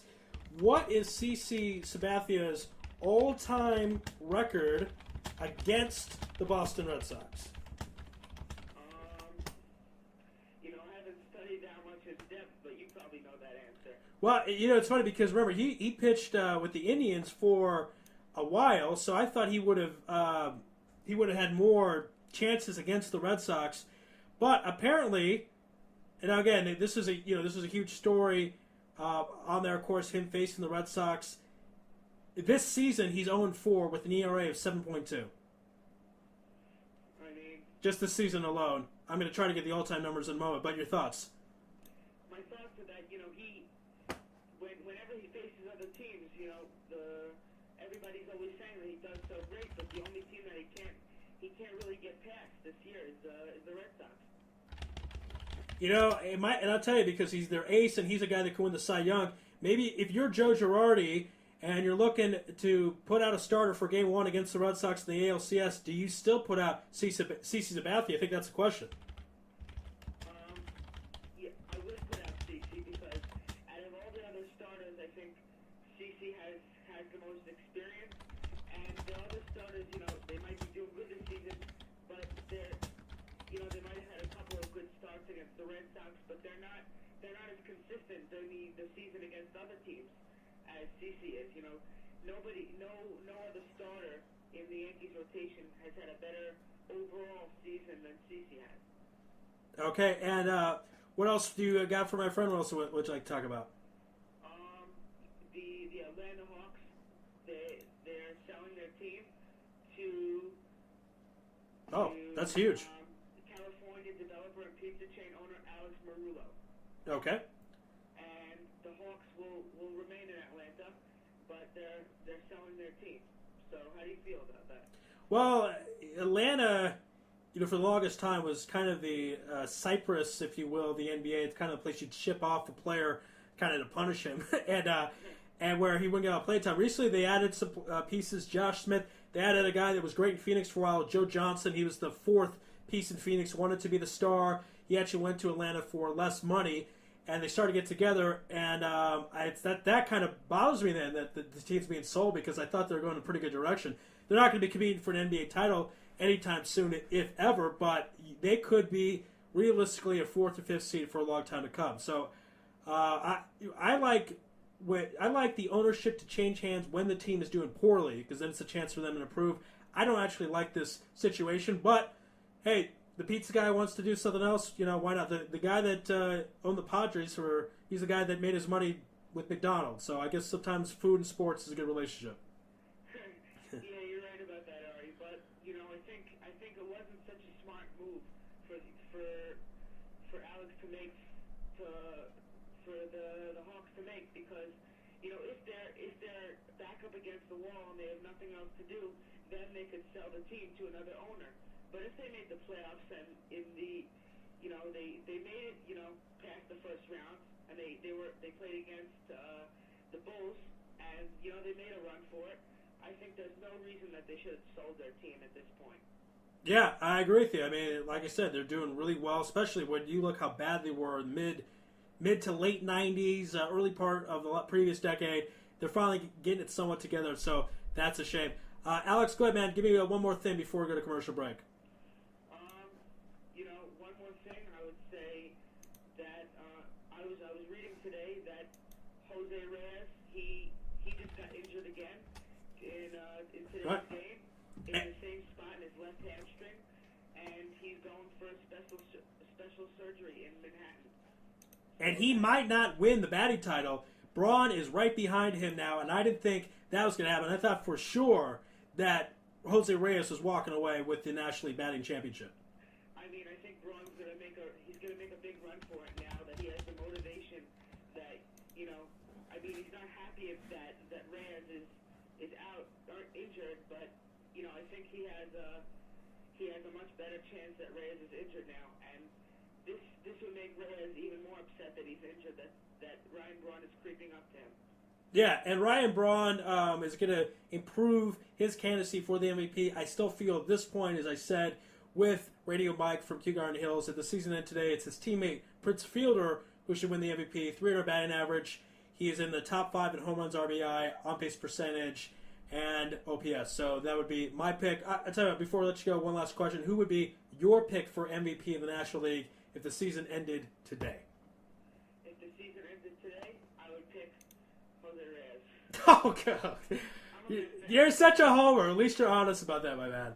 All right, Alex, we got to run. Thanks for calling me, buddy. All right, bye. That was Alex. Sure, that was Alex from Bake Shemesh. As we're going to go to commercial break, I'm going to play the Sports Center update of CC Sabathia and his struggles against the Boston Red Sox. So let's take a listen, and we'll be back with more Louis Live past this commercial break. In Giants camp, as the Osa Umanura contract drama remains status quo, an injury hits their first-round pick. Prince Amukamara will need surgery to fix a fractured fifth metatarsal bone in his left foot. The 19th overall pick will be sidelined for an undetermined period. And Mark Sanchez got another target to throw to as the Jets agree. Offering the best of Israel at the best price, Shalom Israel Tours can help you make your next trip to Israel the adventure of a lifetime. Shalom Israel Tours will customize a trip to Israel for your family or group. Specializing in bar mitzvah packages, outdoor adventure vacations, wine tours, and more, Shalom Israel Tours is sure to inspire. So whether you're looking for a customized trip, a day tour, or a car rental, Shalom Israel Tours is here to help. Email us at inspire@shalomisraeltours.com or click the banner on the Israel Sports Radio homepage, and soon you will find yourself in Israel. That's Shalom Israel Tours, www.shalomisraeltours.com. Are you ready to get serious about your health and fitness? iFit trainers provide one-on-one personal training and put together the best fitness program to get the right results for you. Find your I in Fit. We offer certified personal trainers with elite athletic experience and flexible hours at the convenience of your own home. Classes are offered in English and in Hebrew. We serve Jerusalem and the surrounding areas. For more information and to schedule your first workout session, call Alyssa at 054-759-7280 or email Alyssa, ELISSA, at i-fit.co.il. Visit us at www.i-fit.co.il or click on the iFit banner on the Israel Sports Radio homepage. Feeling overwhelmed with all you have to do? Let your personal shopper help. Connie is an experienced gift shopper and can help free up your day. Connie can assist you in finding the perfect gift for your upcoming Simchas or pick up those light items at the grocery. And don't forget, if you are in the area of the Israel Center on Karen Hayesod, stop by on Monday or Tuesday between 8:30 a.m. and 12:30 p.m. to check out all the great gifts Connie has to offer. For more information, call 02-654-2155 or email connie@netvision.net.il. Don't forget to check out her great website at www.conniesgifts.com. Israel Sports Dynamics specializes in football consulting, equipment, uniforms, and more. Great brands such as Nike, Western Athletics, Shutt Sports Products, and many more. Just one call away. With over 30 years of coaching experience with university and professional athletes, Terry Hill, owner of ISD, can advise you for all your sports needs. Call 054-581-3248. That's 054-581-3248. Or visit our website at www.isdisrael.com. If that's not easy enough, click on the ISD banner on the Israel Sports Radio website and be part of the game. Okay, we're back here on Louis Live, and we wanted to queue up the CC Sabathia story, so we're going to go ahead and play that in a few moments. Of course, CC struggles, again, a recurrent issue, and there's different talks about that, about certain things that are said. You know, everyone's trying to be confident for their ace. He's got 16 wins. His earned run average is 281, and that's with the 4 losses to the Red Sox and over 7 ERA. And look, Terry Francona still respects him. He said he's good. He's real good. Believe me, it's not like we see him and say we're going to punch up on this guy, but we did have good at bats. In the last 622 and a third innings, in his previous 8 starts, and we know CC's a horse. We know he's an innings eater. He goes deep into the game. He only allowed 7 earned runs. And again, his ERA against the Red Sox is 7. I mean, it's incredible. The Red Sox just own him at this point. To give you a better perspective, gets the rest of the league 16-2, the 2.11 ERA, and against the Boston Red Sox, he's 0-4 with a 7.2 ERA. I mean, it's incredible. Won 9 of his previous 10 starts. His ERA in the last 8, and in those 10 starts, 1.01. So it wasn't like that he was striking a little bit. I mean, he was dominant in the past 10 starts. 7.1, 1.01 ERA. First Yankees pitcher since Pat Dobson in 1975 to be beaten 4 times in one season by the Boston Red Sox, but still feels confident. Quote, "When I'm right, I can beat anybody," he said, without a trace of false bravado. Well, that's according to whoever wrote the story. He's sensing there's no false bravado, but there very well could be. He said it was just one of those things. I love when baseball players say that. When they can't explain something, they say, oh, just happened, just one of those things. The ball didn't go the right way, didn't hit the chalk, bad luck, blah, blah, blah. Wind wasn't right, come up with a million excuses, but when things go right, then it's all them, of course. Boston leads the American League in batting average, runs, hits, total bases, is second to the Yankees, and home runs. The Yankees are going to have 7 games against the Red Sox. I imagine CC will pitch probably 2 of those. And in the ALCS, he could pitch 2 to 3 games there. This is going to be an issue, folks. This just glaring sign, just glaring more. I mean, after he was 0-3, we knew there's some problems, but this is not an accident.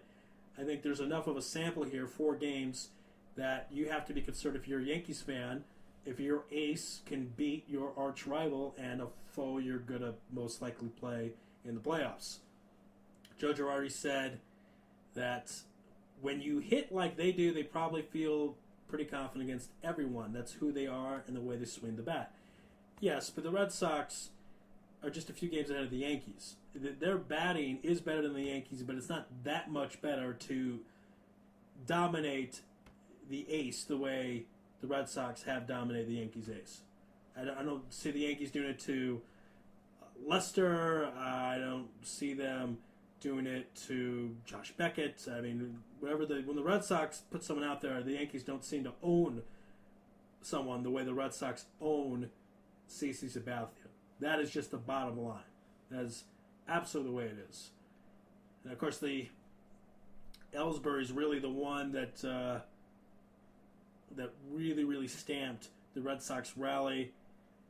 in the fourth inning, Red Sox score 5 runs, and Ellsbury hit the home run first few rows in the right field grandstand. Ellsbury, 19th home run, his 8th since the All-Star break, so he has been playing great. He's, again, Ryan Braun is an MVP candidate, and he's in the low 20s in home runs. And here's Ellsbury, the Red Sox 6th, 7th best player, if that, could be a little lower. He has 19 home runs. 19 home runs. So, okay, let's play. Looks like Evan the Intern's got that queued up to some degree. We're going to play some of this and then go on to the Tony Bruno story. Yards as well as receptions. Welcome to your New York Sports Center. I'm Cole Wright. Now, CC Sabathia has been almost heroic this season for the Yankees, but every Superman has his kryptonite. For CC, this year has been the rival Red Sox. He's 16-2 versus everyone else and winless in 3 starts versus the Bo Sox. Let's get to those moving pictures. There's CC. 0-3, 6.16 ERA versus Boston this year. In the bottom of the 4th, tied at 2. Carl Crawford single to the left side. Underneath the scores, Boston in front 3-2. Later in the frame, 4-2 now, Jacoby Ellsbury. Taking CC deep and gone to right. 3-run job. Sabathia gave up 7 runs in his last 8 starts combined. It's a 7-2 ball game. Bottom 8 now, Ellsbury. Doing it again. Single to 7. 2 runs hustle home.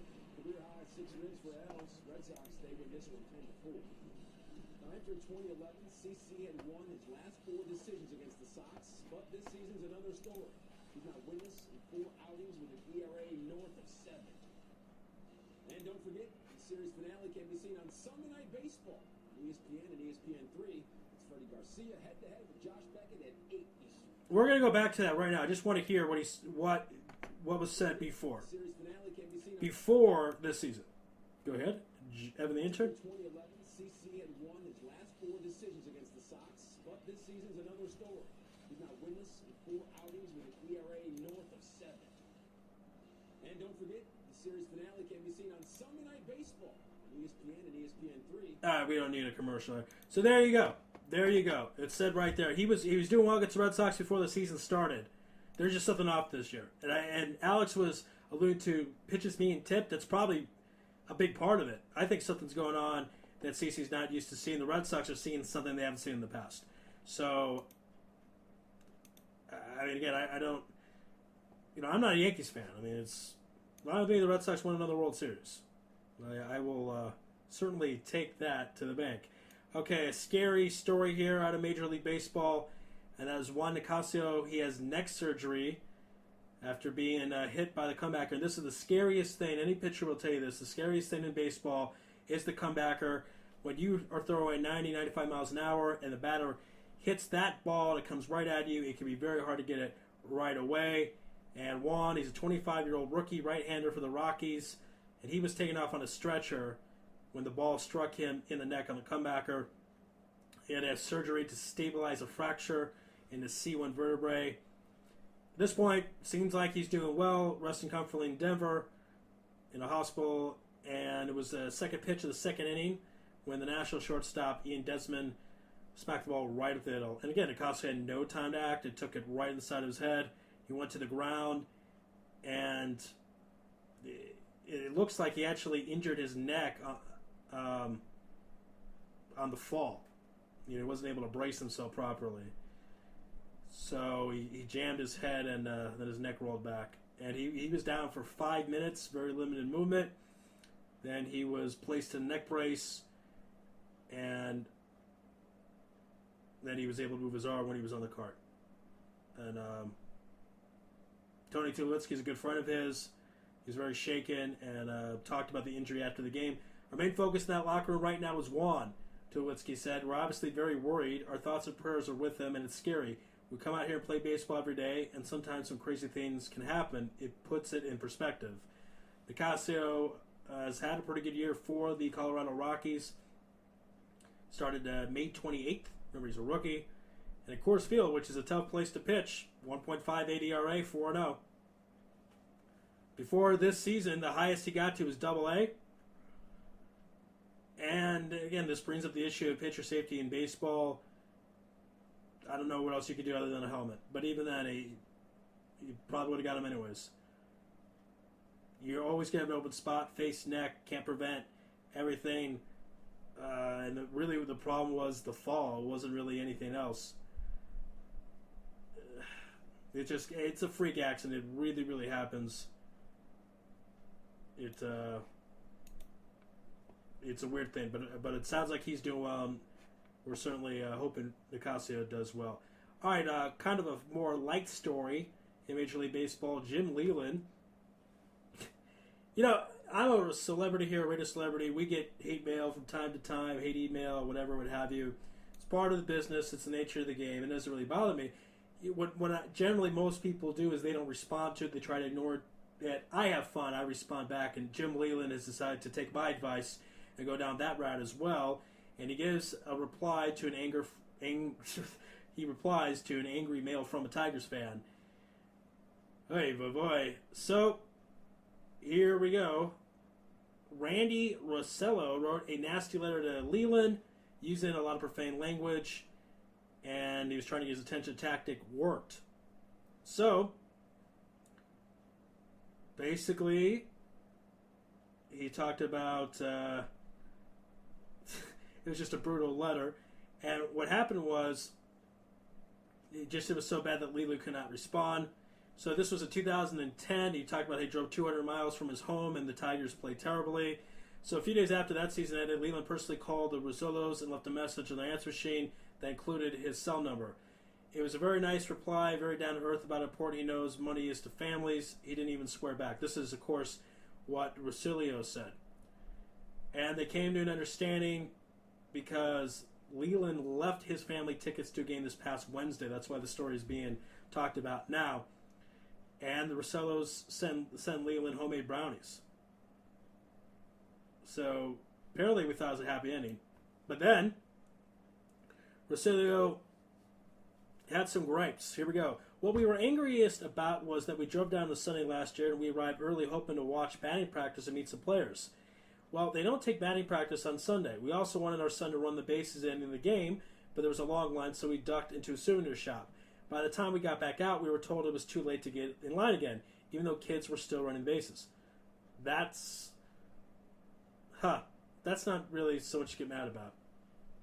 Because you think he would have yelled about a player not signing an autograph or tossing the ball to the stands. Anyway. Rossello said he rarely swears outside of his letters to major league managers. That's funny. And he was happy he got the compliment he gave. I'm almost embarrassed to be here, he said. I got angry, wrote a nasty letter. Now I feel we're being rewarded for bad behavior. That's because you are. That's because you are. So that was funny. Rarely see managers give all that. Leland, class act. I like that he wrote back. He called the guy, talked to him about it, apologized for him, left some tickets. I'm a little confused of what he was apologizing for. I mean, it's not Leland's fault if they don't take batting practice on a Sunday. Or if the kids are not allowed to run bases. That is not Jim Leland's issue whatsoever. If the Tigers played poorly and they didn't hustle, Leland is responsible, and then he could leave the tickets that way. That would make sense. But because his kids are not able to run the bases or there's not batting practice, that's not Leland's fault. All right, let's take a commercial break. When we come back, Tony Bruno and finally Deion Sanders after this. Offering the best of Israel at the best price, Shalom Israel Tours can help you make your next trip to Israel the adventure of a lifetime. Shalom Israel Tours will customize a trip to Israel for your family or group, specializing in bar mitzvah packages, outdoor adventure vacations, wine tours, and more. Shalom Israel Tours is sure to inspire. So whether you're looking for a customized trip, a day tour, or a car rental, Shalom Israel Tours is here to help. Email us inspire@shalomisraeltours.com or click the banner on the Israel Sports Radio homepage and soon you will find yourself in Israel. That's Shalom Israel Tours, www.shalomisraeltours.com. Are you ready to get serious about your health and fitness? iFit trainers provide one-on-one personal training and put together the best fitness program to get the right results for you. Find your I in fit. We offer certified personal trainers, elite athletic experience, and flexible hours at the convenience of your own home. Classes are offered in English and in Hebrew. We serve Jerusalem and the surrounding areas. For more information and to schedule your first workout session, Call Alyssa at 054-759-7280 or email Alyssa, ELISSA, at i-fit.co.il. Visit us at www.i-fit.co.il or click on the iFit banner on the Israel Sports Radio homepage. Feeling overwhelmed with all you have to do? Let your personal shopper help. Connie is an experienced gift shopper and can help free up your day. Connie can assist you in finding the perfect gift for your upcoming simchas or pick up those light items at the grocery. And don't forget, if you are in the area of the Israel Center on Karen Hayesod, stop by on Monday or Tuesday between 8:30 a.m. and 12:30 p.m. to check out all the great gifts Connie has to offer. For more information, call 02-654-2155 or email Connie at netvision.net.il. Don't forget to check out her great website at www.conniesgifts.com. Israel Sports Dynamics specializes in football consulting, equipment, uniforms, and more. Great brands such as Nike, Russell Athletics, the Shutt Sports products, and many more. Just one call away. With over 30 years of coaching experience with university and professional athletes, Harry Hill, owner of ISD, can advise you for all your sports needs. Call 054-581-3248. That's 054-581-3248, or visit our website at www.isdisrael.com. If that's not easy enough, click on the ISD banner on the Israel Sports Radio website and be part of the game. Okay, we're back here on Louis Live, wrapping things up. Final segment here on the program on this beautiful Sunday night in Jerusalem, our nation's capital. Let's first bring some exciting news to the table. Grace Khan-Wolf has been booked to perform Thursday, August 18th from 9 p.m. to 10 p.m. The lovely singer will be here in studio. She'll be singing some songs out of her new album. She's a rising star in the music game, performing in Israel, performing in New York City. So we have an international star that's going to be gracing, like that segment there, that segue, gracing our premises here. And she's really known throughout Jerusalem. She's sung at Off the Wall Comedy Club a lot, used to rock the house. So what I want to do is play some of her song right now. She's getting very, very talented. She sings blues. Now, I know a lot of you people out there, I don't mean to say you people in a nasty way, but I know a lot of people don't listen to music in the 9 days. This is a taped song, so some people have a lenient shita, but if you are Machmir, I do apologize, and just turn your internet down for about 3 minutes.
right, that was a taste of Grace Connor Wolf. I'm sorry, she'll be on the 25th.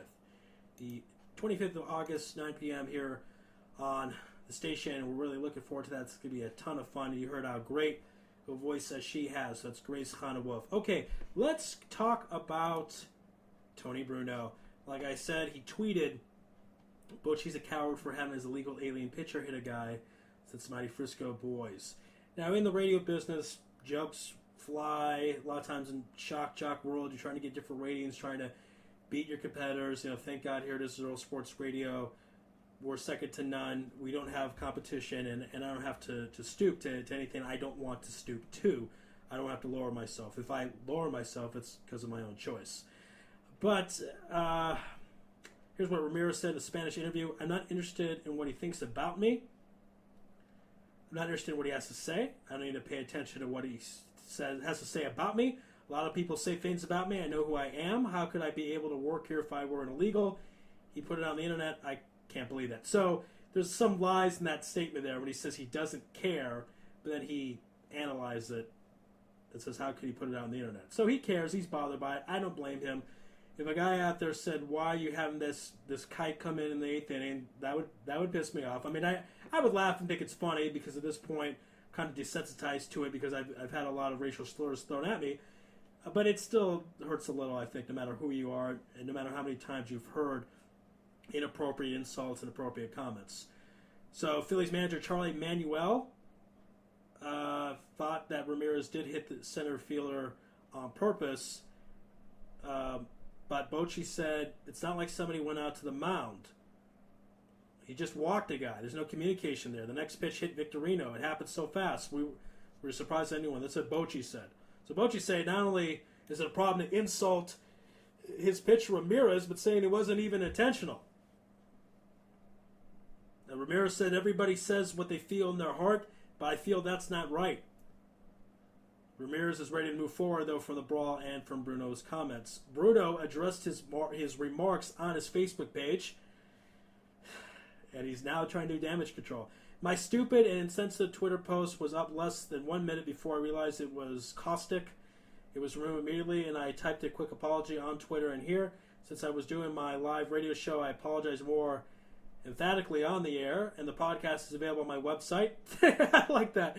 He's giving a plug to his show. That's smart advertising and promotion right there, buddy. For those who choose to actually get some facts to go along with the hearsay or bloggers who spread falsehoods about my apology not being sincere. I'm not saying your apology is not sincere, but you did say it, and that kind of indicates, what you were thinking. And I don't want to do a whole moral thing.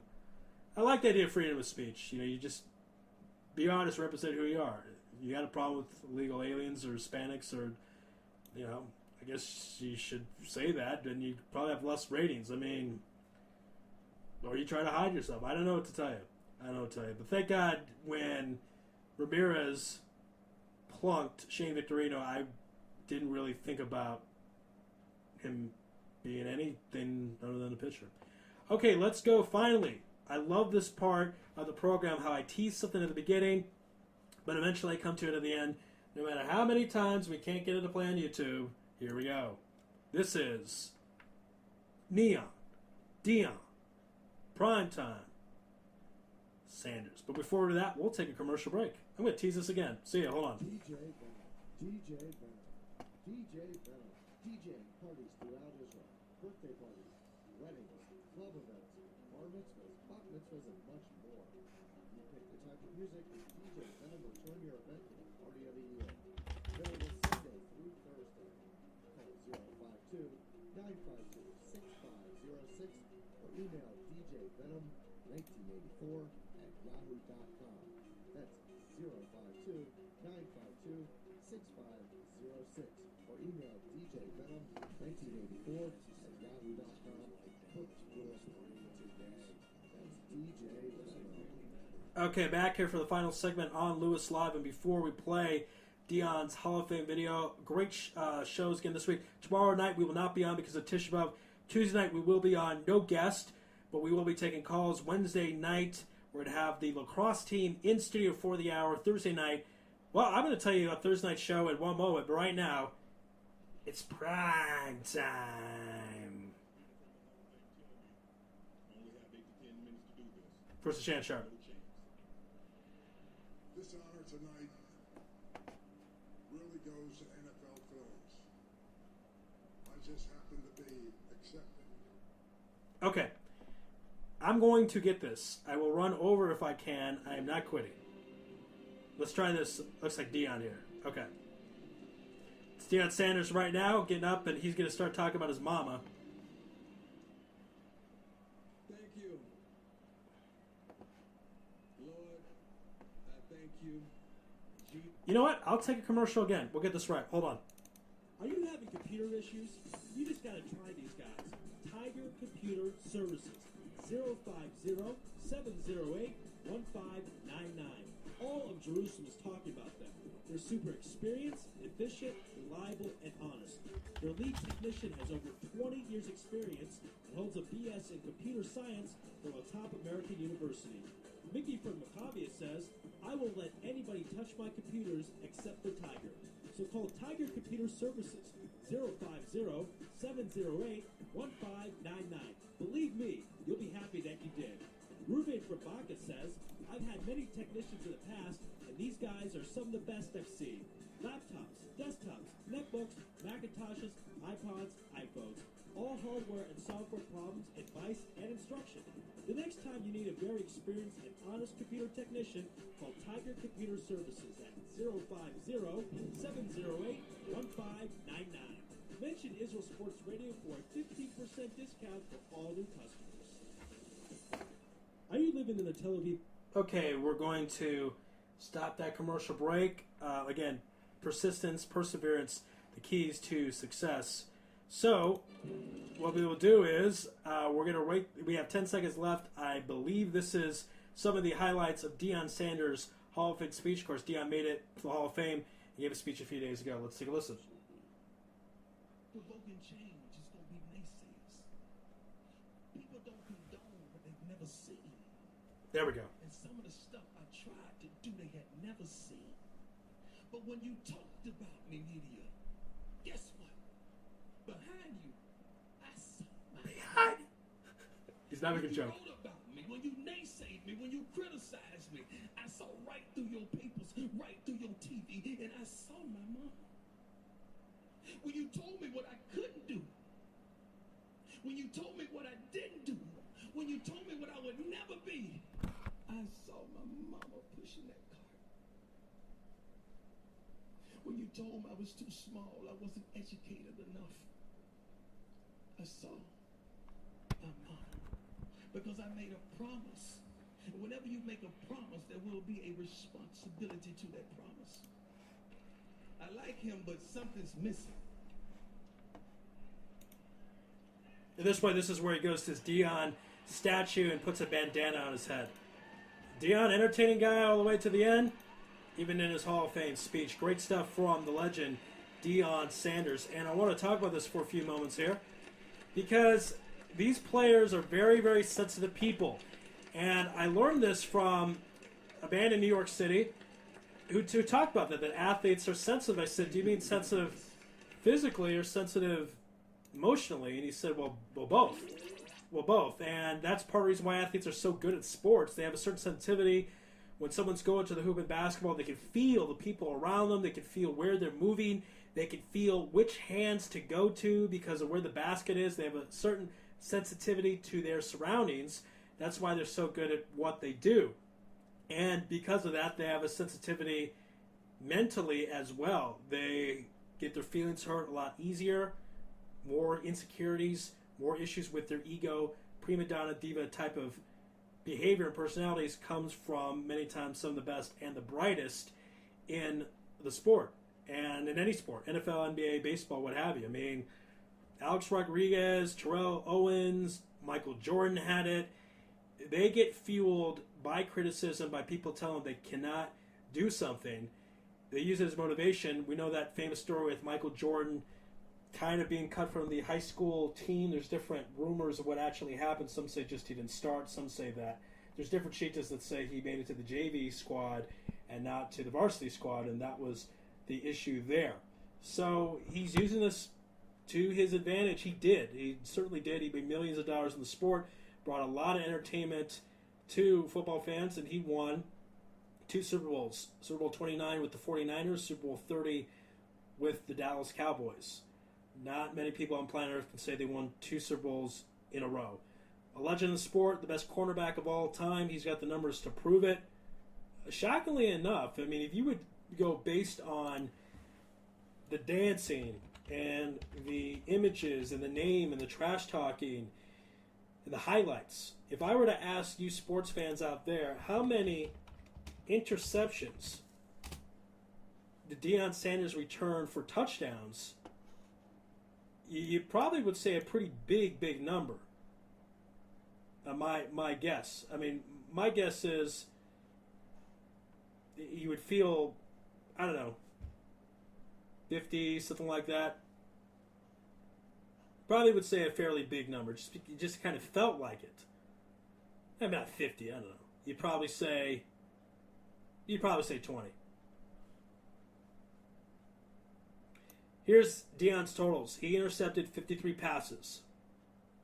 He returned on average for 25 yards on interception. Hit over 1,000 yards on interception returns. Very, very impressive. Recovered 4 fumbles for 15 yards. Returned 155 kickoffs for over 3,500 yards. He gained over 2,000 yards on punt returns. He had over 200 punt returns. He caught 60 passes for 784 yards. Now here's the point. Only 9 interception returns for touchdowns. Now that's a lot, obviously, but it feels more. It feels like it's more than that. He returned 6 punts for touchdowns and 3 kickoffs for touchdowns. Of course, had 3 receiving touchdowns and returned 1 fumble for a touchdown. So in total, 7,838 all-purpose yards and scored 22 touchdowns, and he didn't play offense. He has the record for defensive and return touchdowns with 19. Made it 8 Pro Bowls. It was awarded Defensive Player of the Year in 1994. Some great stuff from Neon Deion. When ESPN had their 100 great athletes of the 20th century in 1999, Deion ranked number 74. Sporting News said Deion is the 37th best football player of all time. College Football said Deion is the 8th greatest college football player of all time. Don't forget, he played pretty well at some place at Florida State. And he had a rushing touchdown in the playoffs against the Eagles in 1996. So he is only one of 2 players in NFL history, Bill Dudley being the other, to score a touchdown in 6 different ways. Interception return, punt return, kickoff return, receiving, rushing, and fumble, if you include the postseason. Super Bowl 45, Deion tossed the coin. Pretty cool stuff. Also, he played baseball, too. 39 home runs, 186 stolen bases, 158 hits, excuse me. Don't forget, Deion played baseball and football at a professional level in the same day. We got to end on that note. Want to thank all our callers. We have, of course, our man Radio Mike in Kew Garden Hills, Alex from Beit Shemesh, the wrestling guys did a great job. Josephus Friedman, Akiva A.M. Murgia, and their special guest, Noah Lipsky. Stay tuned. Tuesday night as Louis Live makes its return. We hope everyone has a safe, easy, and meaningful fast. It's all right. God bless, and good night.